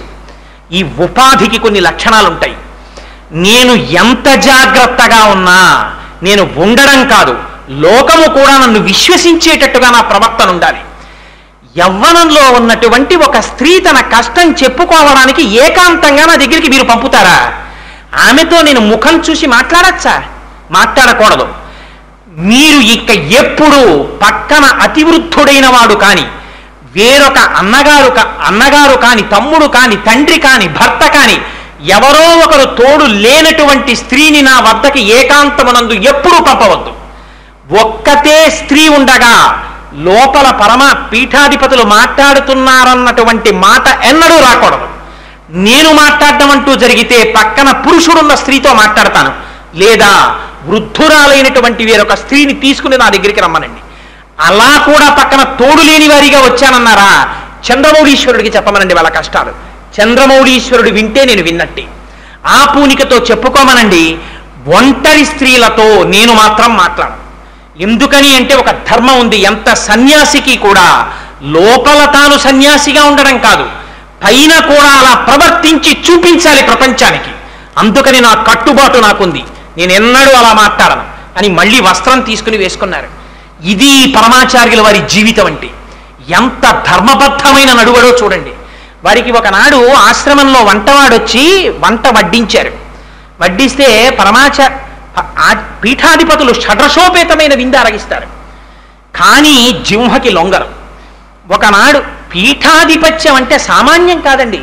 రమణ మహర్షిని చూసి శంకరాచార్యుల పీఠాల్లో ఉన్న ఒక పీఠాధిపతి అన్నారు, రమణులలా పుట్టాలని నేను కోరుకుంటున్నాను. ఎందుకంటే సామాన్యమైన సన్యాసి ధర్మంలో ఉండొచ్చు. పీఠాధిపతికి తెల్లవారి లేస్తే ప్రభుత్వంతో సంబంధం ఉంటుంది. ఏదైనా సమస్య వస్తే ప్రభుత్వం పిలుస్తుంది. పెద్ద పెద్ద దేవాలయాల్లో ఏమైనా అనుమానాలు ఉంటే పీఠాధిపతుల దగ్గరికి వస్తారు. వాళ్ళు చెప్పింది ప్రమాణం, అంత జాగ్రత్తగా చెప్పాలి. ప్రభుత్వాధికారుల దగ్గర నుంచి కోటీశ్వరుల వరకు వచ్చి నిలబడతారు. పెద్ద పెద్ద పండితులు వచ్చి నమస్కారం చేస్తారు.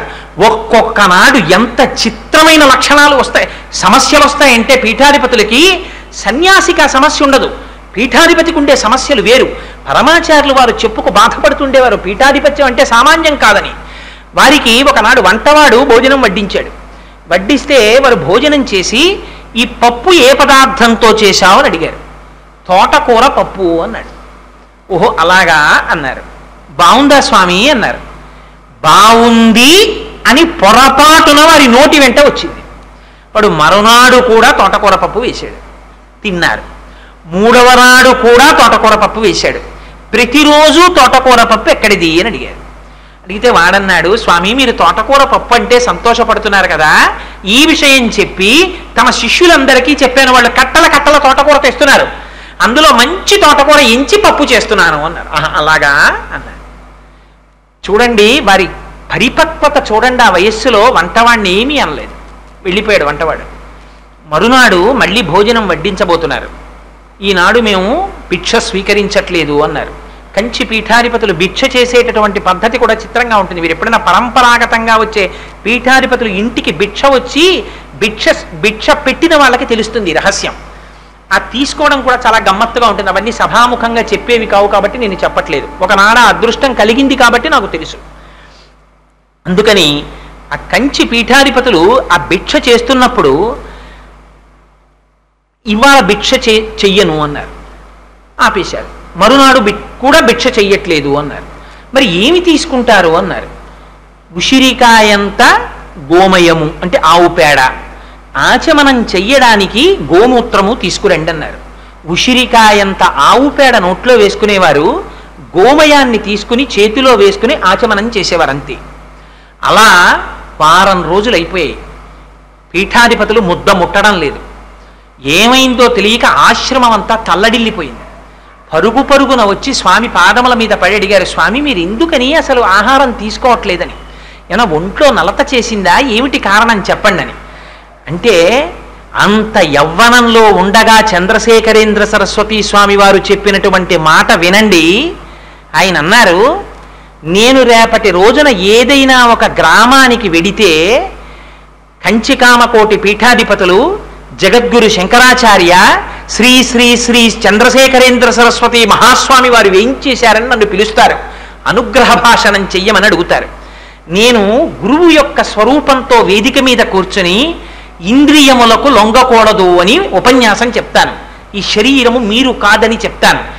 మహానుభావుడు శంకరాచార్యుల వారు కూర్చున్నటువంటి పీఠానికి పీఠాధిపతినై ఒక తోటకూర పప్పు రుచికి లొంగిపోయిన నేను జగద్గురు శంకరాచార్య అని పిలిపించుకోనా, పీఠాధిపతినని పిలిపించుకోనా, నేను 10 మందిని కూర్చోబెట్టి అనుగ్రహ భాషణం చేయనా? ఎక్కడుంది నాలిక యోగ్యత? ఏ నాలుక తోటకూర పప్పు రుచికి లొంగిందో దాన్ని గోమయంతో శుద్ధి చేస్తున్నాను, దాన్ని గోమూత్రంతో శుద్ధి చేస్తున్నాను. మరొక నాడు ఆ నాలుక రుచినందు ప్రవర్తించనంత కాలం దాన్ని అలా శుద్ధి చేస్తూనే ఉంటాను. ఈ మాట దేశములో పొక్కుతుంది. కంచి పీఠాధిపతులు చంద్రశేఖరేంద్ర సరస్వతి స్వామి వారికి తోటకూర పప్పు ఇష్టమని, తోటకూర పప్పుకి ప్రీతి పడినవాడు పీఠాధిపతి. అందుకని ఈ పదవిలో నేను కూర్చుని ఈనాడు ప్రవర్తించకూడని రీతిలో ప్రవర్తించాను, అందుకని శుద్ధి చేసుకుంటున్నాను నాలుకన్నారు. ఆ నాటి తర్వాత ఎన్నడూ పరమాచార్యుల వారి భోకి వడ్డించినటువంటి భిక్షలో పప్పు, కూర, పచ్చడి, పులుసు, లడ్డు అన్నీ కలపడమే తప్ప ఇది బాగుందన్న మాట కానీ ఇది బాగులేదన్న మాట కానీ ఇక వారి నోటి వెంట రాలేదు. ఇది పరమాచార్యుల వారి జీవితం అంటే. ఎంత కష్టమో చూడండి అలా నిలబడడం. సన్యాసాశ్రమంలో ఉన్నటువంటి వాడు ఇంద్రియానికి లొంగకుండా తను ఉన్నటువంటి ఆశ్రమంలోనికి పేరు అపఖ్యాతి రాకుండా తాను నిలబడగలిగేటట్టుగా ప్రవర్తించడం అంటే ఎంత అశిధారావ్రతమో చూడండి. గృహస్థాశ్రమంలో ఉన్నవాడికి పర్వాలేదు, సన్యాసాశ్రమంలో ఉన్నవాళ్ళు ఎంత కష్టపడతారో, ప్రతినిత్యం ఎంత ధర్మాన్ని అనుష్ఠానం చేస్తారో మీరు చూడండి. అందుకని ఈ జాతి కాషాయం కనపడితే మోకరిల్లుతుంది, భూమి మీద పడి సాష్టాంగం చేస్తుంది. అది ఈ దేశంలో కాషాయానికి ఉన్న గౌరవం. అటువంటి చంద్రశేఖరేంద్ర సరస్వతి స్వామివారు ఒరుగంటి పూజ అని చేసేవారు కంచి పీఠంలో. ఎందుకు చేసేవారో తెలుసా అండి? ఆయన పీఠాధిపతి సర్వకాలములయందు సింహాసనంలో కూర్చుని ఇవాళ ఫలానా కేంద్ర మంత్రి గారు వచ్చారండి, ఫలానా ముఖ్యమంత్రి గారు వచ్చారండి, కంచి పీఠానికి లోటేమిటి? ఎన్ని హైకోర్టుల జడ్జీలు వస్తారో, ఎంతమంది అడ్వకేట్స్ వస్తారో, ఎంతమంది కోటీశ్వరులు వస్తారో, ఎంతమంది మహాపండితులు వస్తారో, వచ్చిన వాళ్ళందరినీ పీఠాధిపతి లోపల కూర్చుని రెండని ఒక్కొక్కరితో మాట్లాడి వాళ్ళని పంపించేసి వెళ్ళిపోతుంటే కొన్నాళ్ళు పోయిన తరువాత అసలు దక్షిణామూర్తి స్తోత్రం పీఠాధిపతికే జ్ఞాపకం ఉండే అవకాశం ఉంటుందా? అందుకని వచ్చిన వాళ్ళకి అందరికీ కూడా ఒక ప్రేరణ కలిగించడం కోసం పరమాచార్యులు వారు ఎంచుకున్నటువంటి మార్గం ఏమిటో తెలుసా అండి? రాష్ట్రపతే రానివ్వనివ్వండి, ప్రధానమంత్రే రానివ్వండి, ప్రతిరోజు కంచిపీఠంలో పరమాచార్యుల వారు 1 గంట సేపు ఒరుగంటు పూజ అని ఉంటుంది, జపం చేసుకుంటూ ఉంటారు. ఆ సమయంలో మిన్ను విరిగి మీద పడిపోనివ్వండి, బయటికి రారు, మాట్లాడరు. అంత పీఠాధిపతి కూడా జపం చేసుకుంటూ ఉండిపోతారు. అలా తాను చేశారు కనుకనే తాను ఏది చేశారో దాన్నే ఇతరులకు చెప్పేవారు. అందుకే చంద్రశేఖరేంద్ర సరస్వతి స్వామి వారు ఎక్కడికైనా వెడితే నేను ఎంతకని నిజంగా పరమాచార్యుల వారి గురించి ఇవాళ చెప్పగలను, ఎంతటి మహాపురుషుడో చెప్పాలనుకున్నాను అంతే. నేను ఇందాక చెప్పానే కార్వార్ అని, ఆయనకి పెద్ద క్యాన్వాయ్ ఉండేది, అందులో ఏనుగులు ఎక్కచ్చు, గుర్రబళ్ళు ఎక్కచ్చు, లేదా వాహనములు ఎక్కచ్చు, పల్లకీలు ఎక్కచ్చు. ఇన్ని ఉంటే పీఠాధిపతి అయిన మొట్టమొదటి రోజున ఆయనకి ఎవరు నేర్పారండి సన్యాసాశ్రమ నియమాలు? ఇది పరమాచార్యులు వారు కారణజన్ముడు అనడానికి. ఆయన్ని తీసుకెళ్ళి కార్వార్ పరివారాన్నంతటినీ చూపించి మీరు ఏది ఎక్కితే దాని మీద అధిరోహించవచ్చు అన్నారు. అంటే పరమాచార్యులు వారు అన్నారు, సన్యాసికి నియమం ఏమిటో తెలుసా? సన్యాసి భూతముల పట్ల అత్యంత ప్రేమతో ఉండాలి. సన్యాస దీక్ష తీసుకున్నటువంటి వాడి యొక్క పదముల ఘట్టన చేత ఎట్టి పరిస్థితులలోనూ కూడా ఎక్కువ భూతములకు హాని జరగకూడదు. చక్రములతో కూడినటువంటి రథములు కానీ, లేదా 4 కాళ్లతో నడిచేటటువంటి జంతువుల మీద నేను కూర్చుని ప్రయాణం చేసినా వాటి వలన ఎక్కువగా భూతములకు హాని జరుగుతుంది. అందుకని నేను పాదచారినై నడిచి వెళ్ళిపోతాను. ఆనాటి నుంచి చిట్ట చివరి వరకు పరమాచార్యుల వారు ఎన్నడూ కారు కాని వ్యాను కాని ఏది ఎక్కలేదు. ఎప్పుడు వెళ్ళినా కాలినడకన వెళ్ళిపోవడమే. ఎంత చిత్రమో తెలుసా అండి? తెల్లవారుజామున 3 గంటలు, రాత్రి 2 గంటల వరకు పరివారం ఎక్కడికైనా వెళ్ళనివ్వండి, ఎన్ని అనుగ్రహ భాషణాలు చేయనివ్వండి, ఎంత పూజలు జరగనివ్వండి, 2 గంటలకి విశ్రాంతికి వెళ్ళిపోతే 3వ గంట అయ్యేటప్పటికి లేచిపోయేవారు. పరివారం అందరూ పడుకునేవారు. అందులో చంద్రశేఖరేంద్ర సరస్వతి స్వామి వారిలో ఉన్న గొప్పతనం ఏమిటో తెలుసా అండి? అమలాపురంలో ఇవాళ వచ్చారు సభకి నాగభూషణరావు గారని, ఇందాక ఇక్కడికి వచ్చి నన్ను పలకరించారు. వారు చెప్తుంటారు అమలాపురం వారు రావడం, ఎక్కడ ఉండేవారో తెలుసా అండి మహానుభావుడు పరమాచార్యుల వారు? ఎక్కడ నీరు ఉంటుందో, నదులు కానీ ఏర్లు కానీ చెరువులు కానీ ఇలాంటివి ఎక్కడుంటాయో అక్కడ పెద్ద పెద్ద చెట్ల కింద కండువా పరుచుకు పడుకుంటుండేవారు ఆయన. పడుకుని మరునాడు ఆ తటాకంలో స్నానం చేస్తుండేవారు. ఇప్పటికీ కొన్ని ఫొటోస్ ఉంటాయి. వారు నమస్కారం చేయడం, వారు ఆ సత్యదండాన్ని ముంచడం అడుగడుగున ధర్మమే.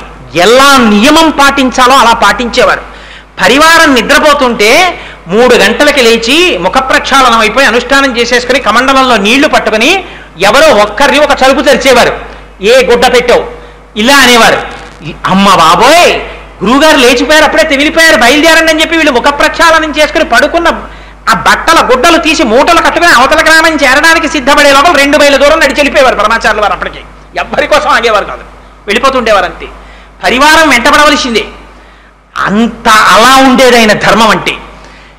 భూత భవిష్యత్ వర్తమాన కాలములను ఎంత గుర్తిరిగారంటే మహానుభావుడు, ఒకరు చెప్పక్కర్లేదు ఆయనకి, సమస్తము ఆయనకి తెలుసు. ఇది కారణజన్ముడంటే. ఇది అంత కారణజన్ముడై అంత జ్ఞాని అయి గురుగీత అంటుంది. ఆ ఆచార్య స్థితి ఎలా ఉంటుందంటే, జ్ఞాని స్థితి ఎలా ఉంటుందంటే, ఆయనకి వేరొకరు ఉండరు, ఇంకా తానొక్కడే ఉంటాడు, తానే సర్వము నిండి నిబిడీకృతమైపోయి ఉంటాడు. అట్లాంటి ఆత్మస్థితిలో ఉన్న వాడికి వేరొకడు వచ్చి తన కష్టం నోటితో చెప్పక్కర్లేదు, మనిషిని చూడగానే చెప్పేస్తారు. ఇప్పటికీ నాకు అమలాపురం వారు వచ్చినప్పుడు సామూహిక ఉపనయనాలు జరిగినప్పుట ఒక పిల్లవాడు తెలియక చంద్రశేఖర పరమాచార్యుల వారు విడిది చేసినటువంటి పర్ణశాల దగ్గర మెట్ల పక్కన ఒక పిల్లవాడు కూర్చుని ఉంటే పరమాచార్యుల వారు ఆ వటువులందరినీ చూసి సంధ్యావందనం చేసుకోమని చెప్పి కమండలం చేత్తో పట్టుకుని కర్ర చేత్తో పట్టుకుని వడివడిగా నడుచుకుంటూ ఆ పర్ణశాల మెట్ల దాకా వస్తే ఆ పిల్లవాడు గభాలను లేచి నిలబడితే ఇలా చూశారటంటే ఆ పిల్లవాడి వంక. వాడు మహాపండితుడయ్యాడు. ఇక్కడే ఉన్నారు నాగభూషణ్ రావు గారి సభలో. అమలాపురం దగ్గర ఒక ఆవు మీద చెయ్యి వేశారు. ఆ ఆవు ఉన్నంత కాలం కనకవర్షం కురిసేసింది వాళ్ళ ఇళ్లలో. ఆ ప్రాంతాల్లో ఎక్కడ ఆవుల్ని కొన్నా తీసుకొచ్చి ఆవుతో కలిపి కట్టేవారు చాలా కాలం. మీకు కొన్ని విషయాలు, నేను ఇవాళ అన్ని విషయాలు చెప్పలేను కదా, 1-2-3 విషయాలు ప్రస్తావన చేస్తాను. ఒకానొక నాడు ఒక మహానుభావుడు ఆలయం నిర్మించి ప్రతిష్ఠ చెయ్యాలి రామచంద్రమూర్తి విగ్రహాన్ని నిర్ణయం తీసుకుని పరమాచార్యుల వారు దగ్గరలో ఉన్నటువంటి ఒక గ్రామంలో విడిది చేశారనేటటువంటి విషయాన్ని తెలుసుకుని గబగబా పరమాచార్యుల వారి దగ్గరికి వెళ్ళారు. ఆ రోజంతా పరమాచార్యులు వారు చాలా హడావిడిగా ఉన్నారు, వారితో మాట్లాడేటటువంటి అదృష్టం కలగలేదు. మరునాడు తీర్థం ఇస్తున్నారు. రోజు చంద్రమౌళీశ్వరారాధన చేసి తీర్థం ఇచ్చేవారు.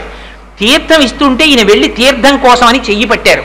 పరమాచార్యులు వారు ఆ చేతిలో ఉన్న ఉద్ధరిణితో తీర్థం పోసి ఆ ఉద్ధరిని కమండలంలో పెట్టేసి చెయ్యి వెనక్కి పెట్టి అన్నారు, ప్రతిష్ఠ ఎప్పుడు చేస్తున్నావు అన్నారు. తెల్లబోయాడు ఆయన. మా ఇంట్లో ప్రతిష్ఠ పూర్తయింది స్వామి అన్నాడు. అది సరేనోయ్, రామపాద స్వామి వారికి ఎప్పుడు ప్రతిష్ఠ చేస్తున్నావు అన్నారు. అంటే రామపాద స్వామి వారి ప్రతిష్ఠ ఏమిటి అని జ్ఞాపకానికి వచ్చింది. తన ఊర్లో రామచంద్రమూర్తి విగ్రహాన్ని ప్రతిష్ఠ చెయ్యాలనుకున్నారు. అనుకుని అది ఒక్కసారి స్వామివారికి చెప్దామని వచ్చారు. స్వామి, ఏదో మే 24వ తారీఖుని చేద్దాం అనుకుంటున్నాను అన్నారు. ఆ తేదీ నేను ఖచ్చితంగా చెప్తున్నానో లేదో తెలియదు, నెల మాత్రం ఖచ్చితం. అంటే పరమాచార్యులు వారు అన్నారు, మే 24న అన్నారు. అంటే మే 24న అవుతుంది అనుకుంటున్నావా? అవదు అన్న మాట శ్లేషగా కనపడింది. అందులో కాస్తంత పువ్వులు, కిస్మిస్ పళ్ళు, కుంకం తీసి ఆయన చేతిలో పెట్టి విగ్రహం కింద యంత్రానికి బదులుగా వీటిని ఉంచండి అని చెప్పారు. రామపాద స్వామి అని పేరుంచండి దేవాలయానికి అని చెప్పారంతే. ఖచ్చితంగా ఆ తేదీకి కొద్ది రోజుల ముందు జవహర్లాల్ నెహ్రూ గారు శరీరాన్ని విడిచిపెట్టారు. రైళ్లు, బస్సులు అన్నీ ఆగిపోయాయి. వీళ్ళు అనుకున్న ప్రతిష్ఠ ముహూర్తానికి ఈ విద్వాంసుడు ఆ ఊరు చేరలేకపోయారు. ఆగిపోయింది. జూన్లో ప్రతిష్ఠ జరిగింది. చిత్రం ఏమిటో తెలుసా అండి? ఆ దేవాలయం కట్టినటువంటి కొన్ని సంవత్సరముల తరువాత నాగార్జున సాగర్ డ్యాం బద్దలై కొన్ని వందల ఊర్లు ముంచెత్తి ఆ కృష్ణానది వరద ప్రవాహం వచ్చి ఆ ప్రతిష్ఠ చేయబడిన రామచంద్రమూర్తి పాదములను తాకి వెనక్కి వెళ్ళిపోయింది. రామపాద స్వామి అని చెప్పి ఎలా పెట్టారు పేరు? ఎప్పుడో జరగబోయే విపత్తు ఆనాడు రామచంద్రమూర్తి పాదములను తాకినటువంటి కృష్ణ మరికొంచెం పైకి కాని వెడితేట ఇంకొక 1000 ఊళ్ళు మునిగిపోతాయిట. పాదములను తాకి వెనక్కి వెళ్ళిపోవడంలో దివిసీమలో 1000 గ్రామాలు బతికి బట్టకట్టాయి. ఆ పేరు ఎలా ఉంచారు, ఈ మాట ఎలా చెప్పగలిగారు? కమండలంలో తీర్థం తీసి ఇస్తుంటే క్యూలో వచ్చి తీర్థం తీసుకునేవారు పరమాచార్యుల వారి దగ్గర. తీర్థం తీసుకోవడానికి ఒక స్త్రీ వచ్చి చెయ్యి చాపింది. అమ్మా నీకు అశౌచం ఉంది, వెళ్ళిపో అన్నారు ఆచార్యుల వారు. స్వామి నాకు అశౌచం లేదు, అశౌచం తీరి నేను తలస్నానం చేసి వారం రోజులైంది, నాకు దయచేసి తీర్థం ఇవ్వండి అంది ఆవిడ. అమ్మా మరొక్క మారు చెప్తున్నాను, నీకు అశౌచం ఉంది, నువ్వు ఇంటికి వెళ్ళిపో అన్నారు. ఏమి నన్ను ఇలా అన్నారు స్వామి అని బెంగ పెట్టుకుని ఆవిడ ఇంటికి వెళ్ళిపోయింది. ఇంటికి వెళ్ళిపోతే ఊరు వెళ్ళినటువంటి భర్త మరణించాడని టెలిగ్రామ్ వచ్చింది ఇంటికి. ఎలా చూడగలరు భూత భవిష్యత్ వర్తమాన కాలములను? ఆ స్త్రీకి తెలియని విషయం పరమాచార్యుల వారికి తెలిసింది.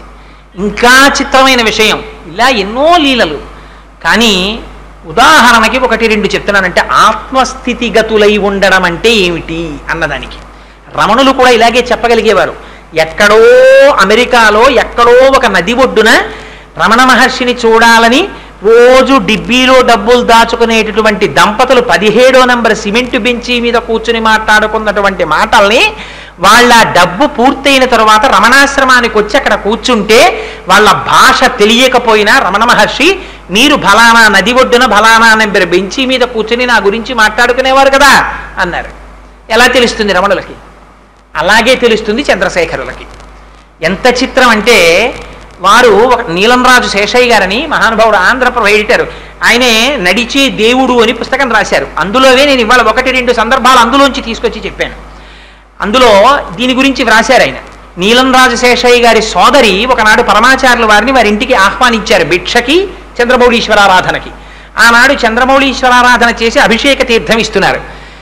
చంద్రశేఖర పరమాచార్యుల వారు వచ్చారంటే చుట్టుపక్కల కొన్ని ఊళ్ళ వాళ్ళు తరలి వెళ్ళిపోతుండేవారు దర్శనానికి. ఆ తీర్థం ఇస్తుంటే వయస్సు కొంచెం మధ్య వయస్సు ఉన్నటువంటి 1-2 దంపతులు వచ్చి తీర్థం తీసుకున్నారు. తరువాత వాళ్ళ అబ్బాయి వచ్చి తీర్థం తీసుకోవడానికని ఇలా చేయి చాపాడు. పరమాచార్యుల వారు తీర్థం పోస్తున్న వారు ఉద్ధరిని వెనక్కి తీసుకుని అన్నారు, నీ భార్యతో కలిసి తీసుకో అన్నారు. ఆ పిల్లవాడి పక్కన భార్య లేదు. ఆ పిల్లవాడు సిగ్గుతో తల వంచుకొని తలెత్తి ఆడవాళ్ళ వంక చూశాడు. ఎక్కడో వెనకాల నించున్నటువంటి ఒక స్త్రీ గబగబా వచ్చి ఆ పిల్లవాడి పక్కన నిలబడి తీర్థం తీసుకుని ఆ స్త్రీ మళ్ళీ స్త్రీలలోకి వెళ్ళిపోతోంది. ఈ పిల్లవాడి తండ్రిని పిలిచి పరమాచార్యుల వారు అన్నారు, మీరు 3గురిగా వచ్చారు, నువ్వు నీ భార్య నీ కుమారుడు, 4గురిగా నీ కోడలితో కలిసి బొంబాయి వెళ్ళిపోండి అన్నారు. ఈ మాటలు అనగానే ఆయన కోడల్ని పిలిచి, అమ్మా నువ్వురా, పరమాచార్యుల వారు చెప్పారు 4గురం బొంబాయి వెళ్ళిపోదామన్నారు. నీలంరాజు శేషయ్య గారికి కూడా తెలియదు ఈ విషయం, ఆ ఇంటి వాళ్ళకి అసలు తెలియదు. అసలు వచ్చిన వాళ్ళు ఎవరు, కోడలు ఏమిటి, ఆయన ఎవరు, ఆవిడ్ని రమ్మని పరమాచార్యులు వారు అనడం ఏమిటి అని తెల్లబోయి వెళ్ళి అడిగారు. అడిగితే అప్పుడు ఆయన చెప్పాడు, పీటల మీదే వరకట్నం గురించి మాకు దెబ్బలాట్లు వచ్చాయి, మా అబ్బాయి మా కోడల్ని ఏలుకోలేదు, ఆ పిల్ల 3 ఏళ్ల నుంచి పుట్టింట్లో ఉంది, మాకు ఉత్తర ప్రత్యుత్తరాలు లేవు, ఆ పిల్ల ఎక్కడుందో కూడా మాకు తెలియదు. 3 ఏళ్ల తర్వాత మేమేదో మా బంధువుల ఇంటికి వచ్చాం, పరమాచార్యులు వారు వస్తున్నారని తీర్థం తీసుకోవడానికి రాత్రి కారు వేసుకుని ఇక్కడికి వచ్చాం. ఈ పిల్ల తల్లి ఈ పిల్ల కాపరం బాగుపడుతుందేమో పరమాచార్యులు వారికి చెప్పుకుందామని ఆ పిల్లని తీసుకుని ఆవిడొచ్చింది, వీళ్ళు వస్తున్నారని ఆవిడికి తెలియదు. ఆ పిల్ల తల్లి పిల్లని తీసుకుని వచ్చింది, వీళ్ళు వచ్చారు. అక్కడ వీళ్ళు ఒండరులు చూసుకున్నారు, మాటలు లేవు, మాట్లాడుకోలేదు.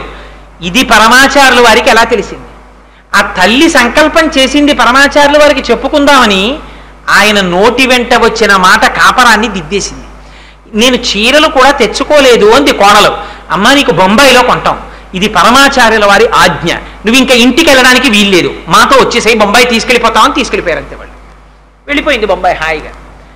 ఇలా పరమాచార్యుల వారి జీవితంలో ఎన్ని సంఘటనలు, ఎన్ని సందర్భాలు. ఆశ్చర్యకరమైన విషయం ఏమిటో తెలుసా అండి?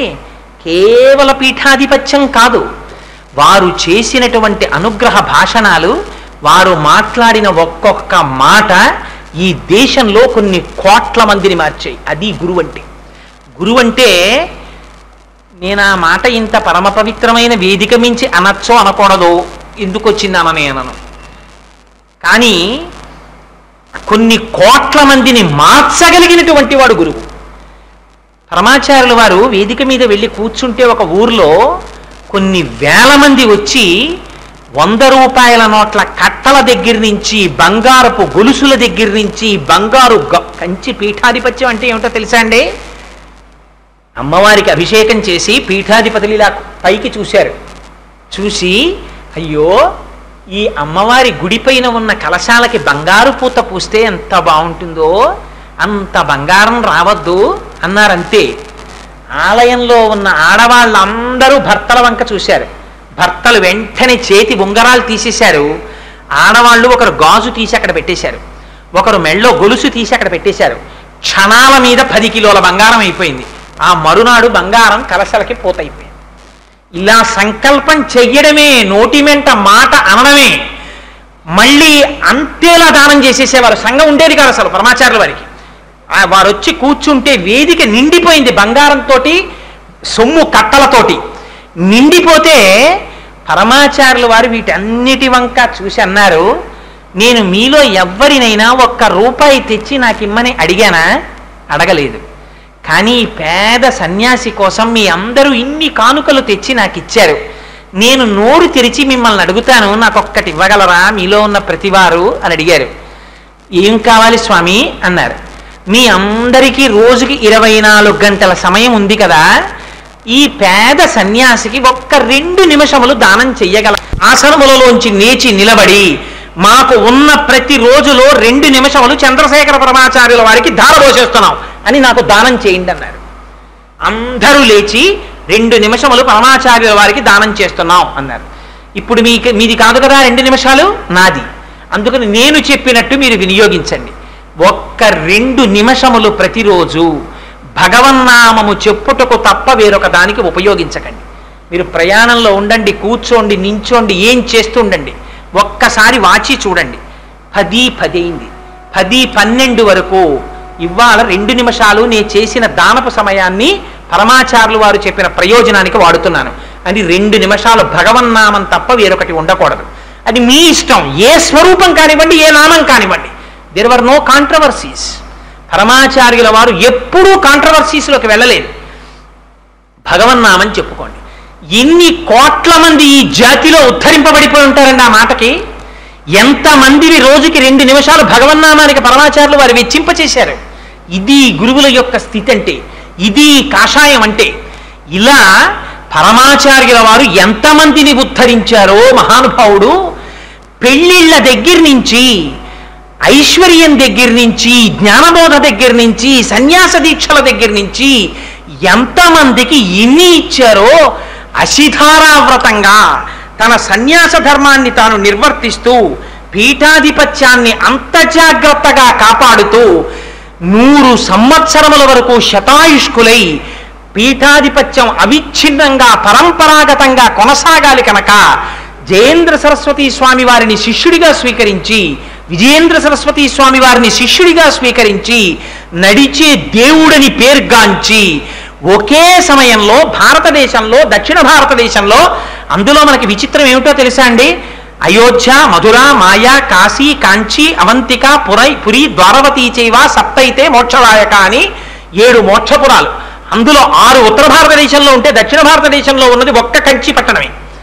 అటువంటి కంచి పట్టణంలో ఉన్నటువంటి పీఠానికి ఆధిపత్యం వహించినటువంటి పరమాచార్యుల వారు ఎన్నడూ కూడా 100 సంవత్సరముల జీవితంలో ఒక్క క్షణంలో కూడా తన ధర్మాన్ని అతిక్రమించి ప్రవర్తించాల. తాను సన్యాసిగా ఉన్నారు కనుక సన్యాసి ధర్మాన్నే పాటించేవారు. తప్పితే మిన్ను విరిగి మీద పడిపోనివ్వండి. వైద్యులు వచ్చి చూశారు ఆయన శరీరాన్ని. చూసి అంతా చెక్ చేసిన తరువాత ఆ పీఠం వారి వంక చూసి చెప్పబోతుంటే పరమాచార్యులు వారు అన్నారు, మీరేం చెప్పబోతున్నారో నేను చెప్తాను, నన్ను ఒక్క 5 నిమిషాలు మాట్లాడినివ్వండి అన్నారు. ఏమిటి స్వామి అన్నారు. నా 2 ఊపిరితిత్తులలో ఒక ఊపిరితిత్తి చెడిపోయింది. నాకు లోపల పెద్ద అల్సర్ పుండు పుట్టింది. నేను వేళపట్టున తినను, వేళపట్టున నిద్రపోను. అందుకని నాకు పుండు పుట్టింది. నేను అన్ని రకములైన ఆహార పదార్థములు తినడాన్ని నా శరీరము అంగీకరించదు. వీటితో పాటుగా లోపల ఉండేటటువంటి ప్రేగులు అపారమైన ఆకలి వేసినప్పుడు ఆహారము తిననటువంటి కారణం చేత మడతలు పడిపోయాయి. ఈ మడతలు పడిపోయినటువంటి కారణం చేత నా ఉదరపు గోడలలో పోట్లు వస్తూ ఉంటాయి. అందుకని మీరు నేను వేళ పట్టున ఆహారం తినాలని, ఎక్కువ విశ్రాంతి తీసుకోవాలని, ఎక్కువ తిరగకూడదని నాకు చెప్పబోతున్నారు. కానీ అలా చెప్పడానికని ప్రయత్నం చేస్తున్నటువంటి మీకు నా ధన్యవాదాలు. కానీ నేను సన్యాసిని, నేను కాషాయం కట్టుకున్నవాడిని. నాకు ఈ శరీరం గురించి తాపత్రయం లేదు. ఇది పడిపోవచ్చు కాక, లోపల ఉన్న ఆత్మ నేను. అందుచేత దీని గురించి నేనే వెంపర్లాడిన నాడు, దీని సుఖాన్ని కోరుకున్న నాడు ఇంకా నేను సన్యాసినేమిటి? దీని సుఖంతో నాకు ప్రమేయం లేదు. అందుచేత మీరు చెప్పిన నియమాలు నాకు వర్తించవు. వేళ పట్టున నిద్రపోవడం, ఎక్కువ నిద్రపోతూ ఉండడం, తక్కువ మంచి ఆహారం తీసుకోవడం, మందులు వేసుకోవడం, వీటితో నాకు నిమిత్తం లేదు. చిత్రం ఏమిటో తెలుసా అండి? పరమాచార్యులు వారు మా ఇంటికి భిక్షకొస్తే బాగుండు అనుకునేవాటి ఒక పండితుడు పాపం. కానీ అంతమంది పెద్ద పెద్ద వాళ్ళందరూ పరమాచార్యులు వారు చుట్టూ తిరుగుతూ ఉంటారు, మా ఇంటికి వస్తారా పరమాచార్యులు వారు అని వారి దగ్గరికి వెళ్ళడం మానేసి వారు సమీప గ్రామంలోకి వస్తే ఇంట్లో పడుకున్నాడు. పడుకుంటే పరమాచార్యులు వారు రాత్రి 1 గంటకి మేనా వాళ్ళని లేపి శిష్యులు పల్లకీ మోసేవారు. తను నడిచన్నా వెళ్ళేవారు, శిష్యులన్నా పల్లకీలో తీసుకెళ్ళాలి. పల్లకీలో కూర్చుని వారి ఇంటి ముందుకు వెళ్ళి పల్లకీ దింపండి అన్నారు. పల్లకీ పరదాలు పైకెత్తండి అన్నారు. లోపల నిద్రపోతున్నాడు గృహస్థు. పాపం లేపకండి, నిద్రాభంగం అవుతుంది. లేచి వచ్చి నన్ను చూస్తాడు కదా, నేను రావాలని కోరుకుంటున్నాడు. కొన్ని వేల మంది ఆయన రాక కోసం చూస్తున్నారు. ఈ లోపల ఉన్నటువంటి గృహస్థుకి కల వచ్చింది తెల్లవారకట్ట.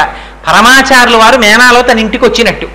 ఏమిటి ఇలాంటి కల వచ్చిందని చెప్పి మంచం మీద లేచి కూర్చుని సంతోషపడిపోతున్నాడు. బయట ఏవో మాటలు వినపడుతున్నాయి. ఏమిటి మాటలని తలుపు తీశాడు. ఎదురుగుండా మేనాలో పరదా పైకెత్తి పరమాచార్యులు వారి ఇంటి సింహద్వారం వంక చూస్తున్నారు. నా కన్న తండ్రి, నా దైవమా, నువ్వు నడిచొచ్చి నా ఇంటి ముందు కూర్చున్నావా? లోపలికి రాకుండా పిలిస్తే తప్ప రాకూడదని సన్యాసికి నియమం ఉందని పీఠాధిపతివని అలా ఉండిపోయావా తండ్రి అని వచ్చి సాష్టాంగదండ ప్రణామం చేసి కన్నుల వెంట నీరు కార్చాడు ఆయన. ఇది పరమాచార్యుల వారి అనుగ్రహం అంటే. ఎందరికి స్వప్నములలో సాక్షాత్కరించారో, ఎందరిని ఉద్ధరించారో మహానుభావుడు. వారి నోటి వెంట ఒక్కొక్క మాట వస్తే మహాపండితులకి సైతం అందకుండా పీఠముడులు పడిపోయినటువంటి శ్లోకాలకి వారు ఇలా కంటితో చూసేవారంతే. అలాగని ఎక్కువ మాట్లాడేవారు అనుకుంటున్నారేమో పరమాచార్యుల వారు. అలా మాట్లాడి మాట్లాడి మాట్లాడి మాట్లాడడం అలవాటైపోతుందని ప్రయత్నపూర్వకంగా మౌన దీక్షలోకి వెళ్ళిపోయేవారు. అసలు కొన్నాళ్ళు మాట్లాడేవారు కాదు. ఇంత పెద్ద పీఠ ఉంటే తనంత తానుగా ఎండలు మండిపోతున్న రోజులలో దీక్ష తీసుకుని చిన్న పర్ణశాల కట్టుకుని ఆ పర్ణశాలలో ఉండి తపస్సు చేస్తూ ఉండేవారు. అది పరమాచార్యుల వారంటే. శరీరం అంతా మంత్రపూతము చేసుకున్నారు. అందుచేత ఇంతకీ నేను ఈ విషయములను ఇవాళ ఎందుకు ఆయన గురించి మాట్లాడాలి అని అనుకున్నానంటే, ఒకే కాలమునందు దక్షిణ భారతదేశంలో 4 మహాపురుషులు తిరిగారు.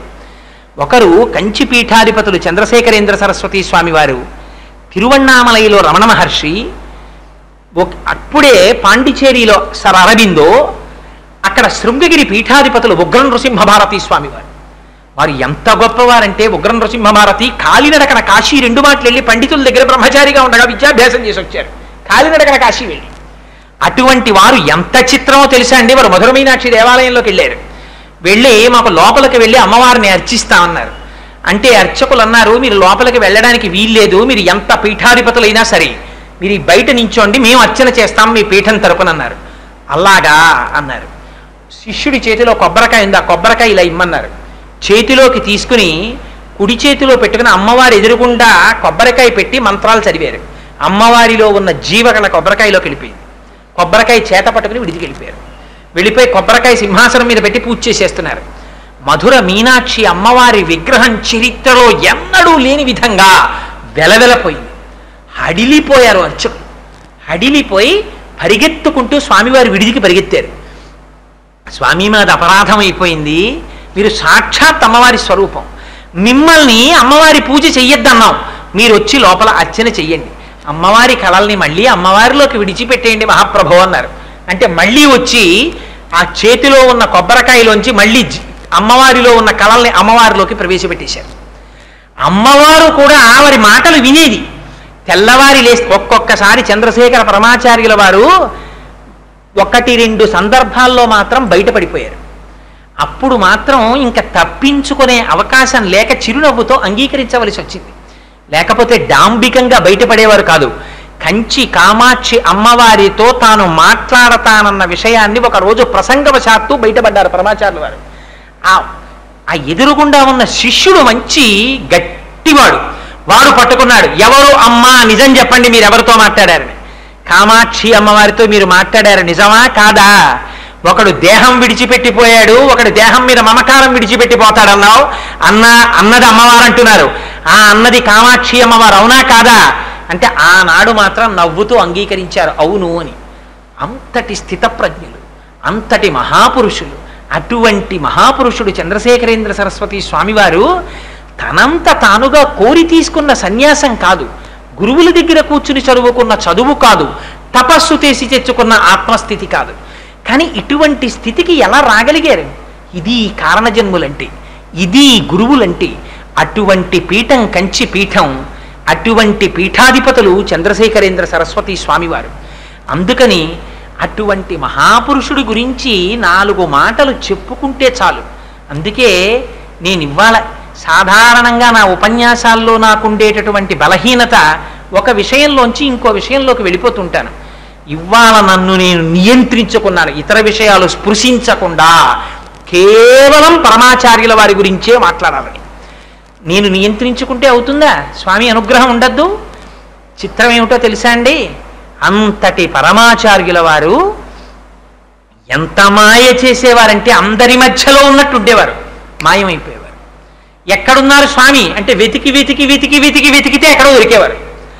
శ్రీశైలంలో ఒకసారి అలా తప్పించేసుకున్నారు. ఆయన పాలధారలు పంచధారల్లో దొరికారు. ఆయన జపం చేస్తుంటే దగ్గరికి వెళ్ళి పిలవడానికి భయపడ్డారు ఆ రోజుల్లో, అంత అటువంటి జపం చేసేవారు. అట్లాంటి పరమాచార్యుల వారు పీఠంలో ఉండగా వారి ఆరోగ్యం బాగులేదని డాక్టర్ భాస్కర్ గారని డాక్టర్ గారిని తీసుకొచ్చారు. డాక్టర్ గారు అప్పుడే భోజనం చేయడానికి వెళ్ళారు. బాలస్వామి వారు మెడ్రాస్ వెడుతున్నానని అప్పుడే పరమాచార్యుల వారికి వచ్చి నమస్కారం చేస్తే చెయ్యి ఊపి వెళ్ళి రమ్మని ఆశీర్వచనం చేశారు. అందరూ వెళ్ళిపోయారు. ఒక్క సేవకుడు మాత్రం పక్కనున్నాడు. అతన్ని కూడా వెళ్ళి కొద్దిగా మంచినీళ్లు పట్రా అని పంపించేశారు. ఆ సేవకుడు కూడా బయటికి వెళ్ళిపోయాడు. ఒక్కరే లోపలున్నారు. ఎంత రహస్యం అంటే మళ్ళీ లోపలికి వచ్చేటప్పటికి పరమాచార్యుల వారి శరీరం ఒక్కటే ఉంది. వారు వెళ్ళిపోయారు. ఆ వెళ్ళిపోయే రోజున మాత్రం తన తల్లిగారి చిత్రపటాన్ని తీసుకురమ్మని అడిగారు, మహాలక్ష్మమ్మ వారిది. అమ్మగారి చిత్రపటాన్ని తీసుకొచ్చి అక్కడ పెట్టండి అన్నారు. అక్కడ పెడితే అమ్మగారి యొక్క చిత్రపటం వంక అదే పనిగా చూశారు. ఎంత సన్యసించనివ్వండి, ఎంత మహాత్ముడు కానివ్వండి, ఈ జాతికి ఉన్న లక్షణం ఏమిటో తెలుసా అండి? అమ్మ పేరు చెప్తే మోకరిల్లారు. చంద్రశేఖరేంద్ర సరస్వతి స్వామి వారి అంతటి వారు ఒకనాడు పండిత పరిషత్తులో ఉండగా పోస్ట్ మ్యాన్ టెలిగ్రామ్ పట్టుకొచ్చాడు. పట్టుకొస్తే ఏమిటా టెలిగ్రామ్ అని అడిగారు. అడిగితే టెలిగ్రామ్ విప్పి చదివారు. మా అమ్మగారు మరణించారన్న శోకము ప్రకటించకూడదు కనుక ఎంత గంభీరంగా అడిగారంటే, సన్యాసి తల్లి మరణిస్తే సన్యాసి ఏం చెయ్యాలో పండితులారా చెప్పండి అన్నారు. అందరికీ అర్థమైంది పరమాచార్యులు వారి తల్లి శరీరం విడిచిపెట్టారని. చెప్పారు. వెంటనే జలపాతం కింద స్నానం చేయడానికి వెళ్ళారు. వెళితే శిష్యులందరూ కూడా వెళ్ళి స్నానం చేశారు. ఏమిటి? ఆత్మస్థితిగతులై సన్యసించి పునర్జన్మని పొందినటువంటి పరమాచార్యుల వారు అమ్మగారి శరీరం విడిచిపెట్టారని తెలిస్తే అంత విచలితులయ్యారు. చిట్ట చివర తాను శరీరం విడిచిపెట్టే రోజున అమ్మగారి చిత్రపటాన్ని తెచ్చుకొని తదేకంగా చూశారు. ఎవ్వరూ పక్కన లేకుండా. స్వామి వివేకానందుడు కూడా అంతే కదండి, అంత రహస్యంగానూ విడిచిపెట్టారు. ఆఖరికి పంచాంగం తెప్పించుకొని దాని కింద తిథి ముహూర్తాన్ని కూడా అండర్లైన్ చేసి పక్కన ఎవ్వరూ లేకుండా చూసి కపాల భేదనం చేసుకుని ఆ పునరావృత్తి రహిత శాశ్వత శివ సాయుధ్య స్థితిని పొందేశారు. అనంతాత్మలో తాను కలిసిపోయారు. అలా పరమాచార్యుల వారు కూడా అంత రహస్యంగానే వెళ్ళిపోయారు. ఇంత చక్రవర్తి స్థితిని పొంది ఇంత పరివారం ఉన్నవారు ఎంత విచిత్రమో చూడండి. ఆ క్షణం వచ్చేసరికి ఏమిటో ఎవరి మానాన వాళ్ళు వెళ్ళిపోయారు. పక్కన ఎవ్వరూ లేకుండా ఉండరు అసలు. అలాంటిది ఒక్క సేవకుడిని కూడా పైకి పంపించేశారు. అతి రహస్యంగా వెళ్ళిపోయారు. అలా పువ్వులా వచ్చారు, పువ్వులా వెళ్ళిపోయారు. ఆయన కారణజన్ముడు అనడానికి ఇంకా ఇంతకన్నా దృష్టాంతం ఏమిటి?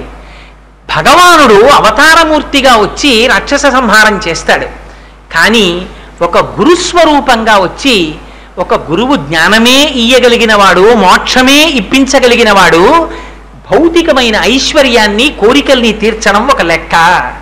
అందుకే ప్రతి ఇంటిలో ఉండవలసినటువంటి మూర్తులలో చంద్రశేఖరేంద్ర సరస్వతి స్వామివారి చిత్తరువు ఉండి తీరాలి. ఉండని ఇల్లు ఉండకూడదు. మీ ఇంటి గోడలు, మీ ఇంటి గోడలకి మీరు వేయించుకున్న పెయింటింగులు, మీ ఇంటీరియర్ డెకరేషన్లు, అది ఐశ్వర్యం కాదు. ఐశ్వర్యం అంటే ఏదైనా ఉంటే ఏదో తెలుసా అండి?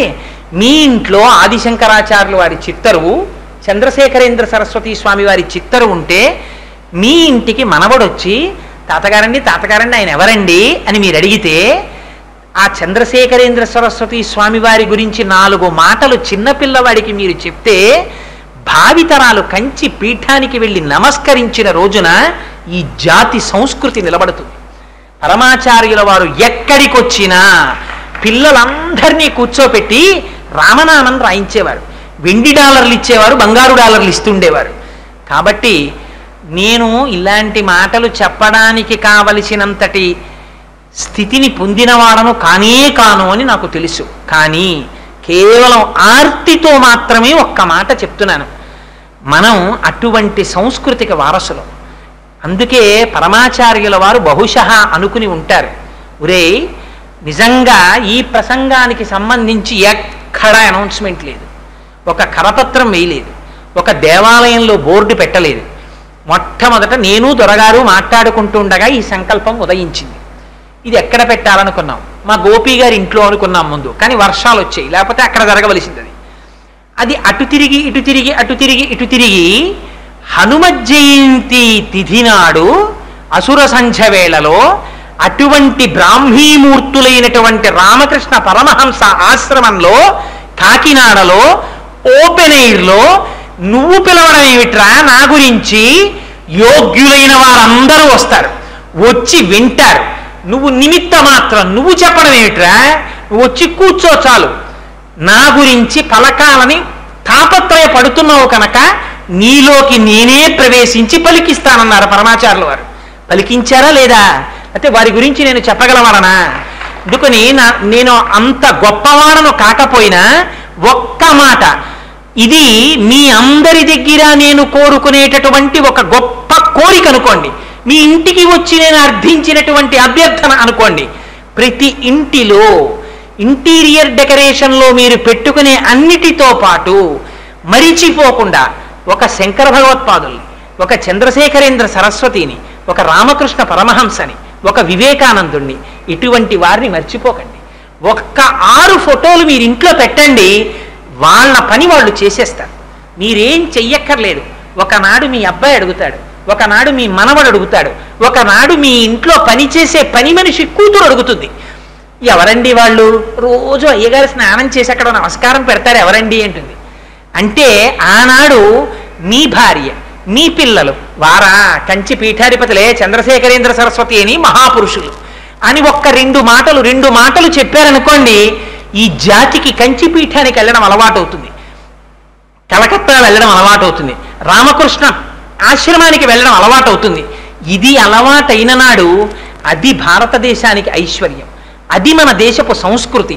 మన దేశపు సంస్కృతి బాహ్యమునందు ఐశ్వర్యము కాదు. అందుకని ఐశ్వర్యముతో పాటుగా ఆ సంస్కృతికి పట్టుకొమ్మగా ఈనాడు నేను చేసినటువంటి ఈ ఉపన్యాసం చేత 2 ఇళ్లల్లో పరమాచార్యుల వారి ఫోటో కనపడితే అంతకన్నా నా జీవితానికి ధన్యత వేరొకటి లేదు అని తెలియచేసుకుంటూ, ఇంతటి మహత్తరమైనటువంటి అవకాశాన్ని నాకిచ్చి ఇంత పరమ పవిత్రమైనటువంటి ప్రాంగణంలో వీడు శక్తివంతుడో కాడో, వీడేం చెప్పగలడని కూడా చూడకుండా బ్రహ్మశ్రీ తిమ్మాజీరావు గారు లాంటి పెద్దలు కూర్చుని అయ్యో చెప్పబోయ్ అని వీడిని భుజం తట్టి ప్రోత్సహించకపోతే అయ్యో పాపం వీడు పిరికితనంతో చెప్పుకోకుండా భయపడిపోయి వెళ్ళిపోతాడేమోనని భుజం తట్టి 4 మాటలు చెప్పించి నన్ను కృతార్థుణ్ణి చేశారు. మీ అందరికీ ఈ మాట ఎందుకన్నానంటే, ఎక్కడా అడ్వర్టైజ్మెంట్ లేకపోయినా, ఎక్కడా మేము ఎవరికీ చెప్పకపోయినా ఇంతమంది వచ్చారంటే నాకు ఎంత ఆశ్చర్యంగా ఉందంటే ఇప్పటికీ జాతికి గురువుల పట్ల అటువంటి మహాపురుషుల పట్ల నిబద్ధత ఉంది. లేకపోతే ఇంతమంది ఒక చేతకాని వాడు మాట్లాడుతుంటే 6 అయిపోతుంటే 9 అయిపోతుంటే కూర్చుని వింటున్నారంటే ఎక్కడైనా ఎవరైనా వినడం లేదంటే అది పాత్ర దోషం తప్ప వింటున్నవాడి దోషం కాదు. అందుకని మీ అందరికీ మరొక్కసారి నా హృదయపూర్వకమైనటువంటి కృతజ్ఞతలు ఆవిష్కరిస్తూ మంగళాశాసనపరై మదాచార్య పురోగమై సర్వైశ్చ పూర్వైరాచార్యై సత్కృతాయాస్తు మంగళం. మంగళం కోసలేంద్రాయ మహనీయ గుణాత్మనే చక్రవర్తి తనూజాయ సర్వభౌమాయ మంగళం. ఉమాకాంతాయ కాంతాయ కామితార్థప్రదాయినే శ్రీగిరీశాయ దేవాయ మలినాథాయ మంగళం. కరచరణకృతం వా కర్మ వాక్కాయజం వా శ్రవణనైనజం వా మానసం వాపరాధం విహితం వా సర్వమేత్తక్షమస్వ శివ శివ కరుణాబ్ధే శ్రీమహాదేవ శంభో. సర్వం శ్రీ ఉమామహేశ్వర పరబ్రహ్మార్పణమస్తు. స్వస్తి. అపార కరుణా సింధుం జ్ఞానదం శాంతరూపిణం శ్రీ చంద్రశేఖర గురుం ప్రణమామి ముదాన్వగం.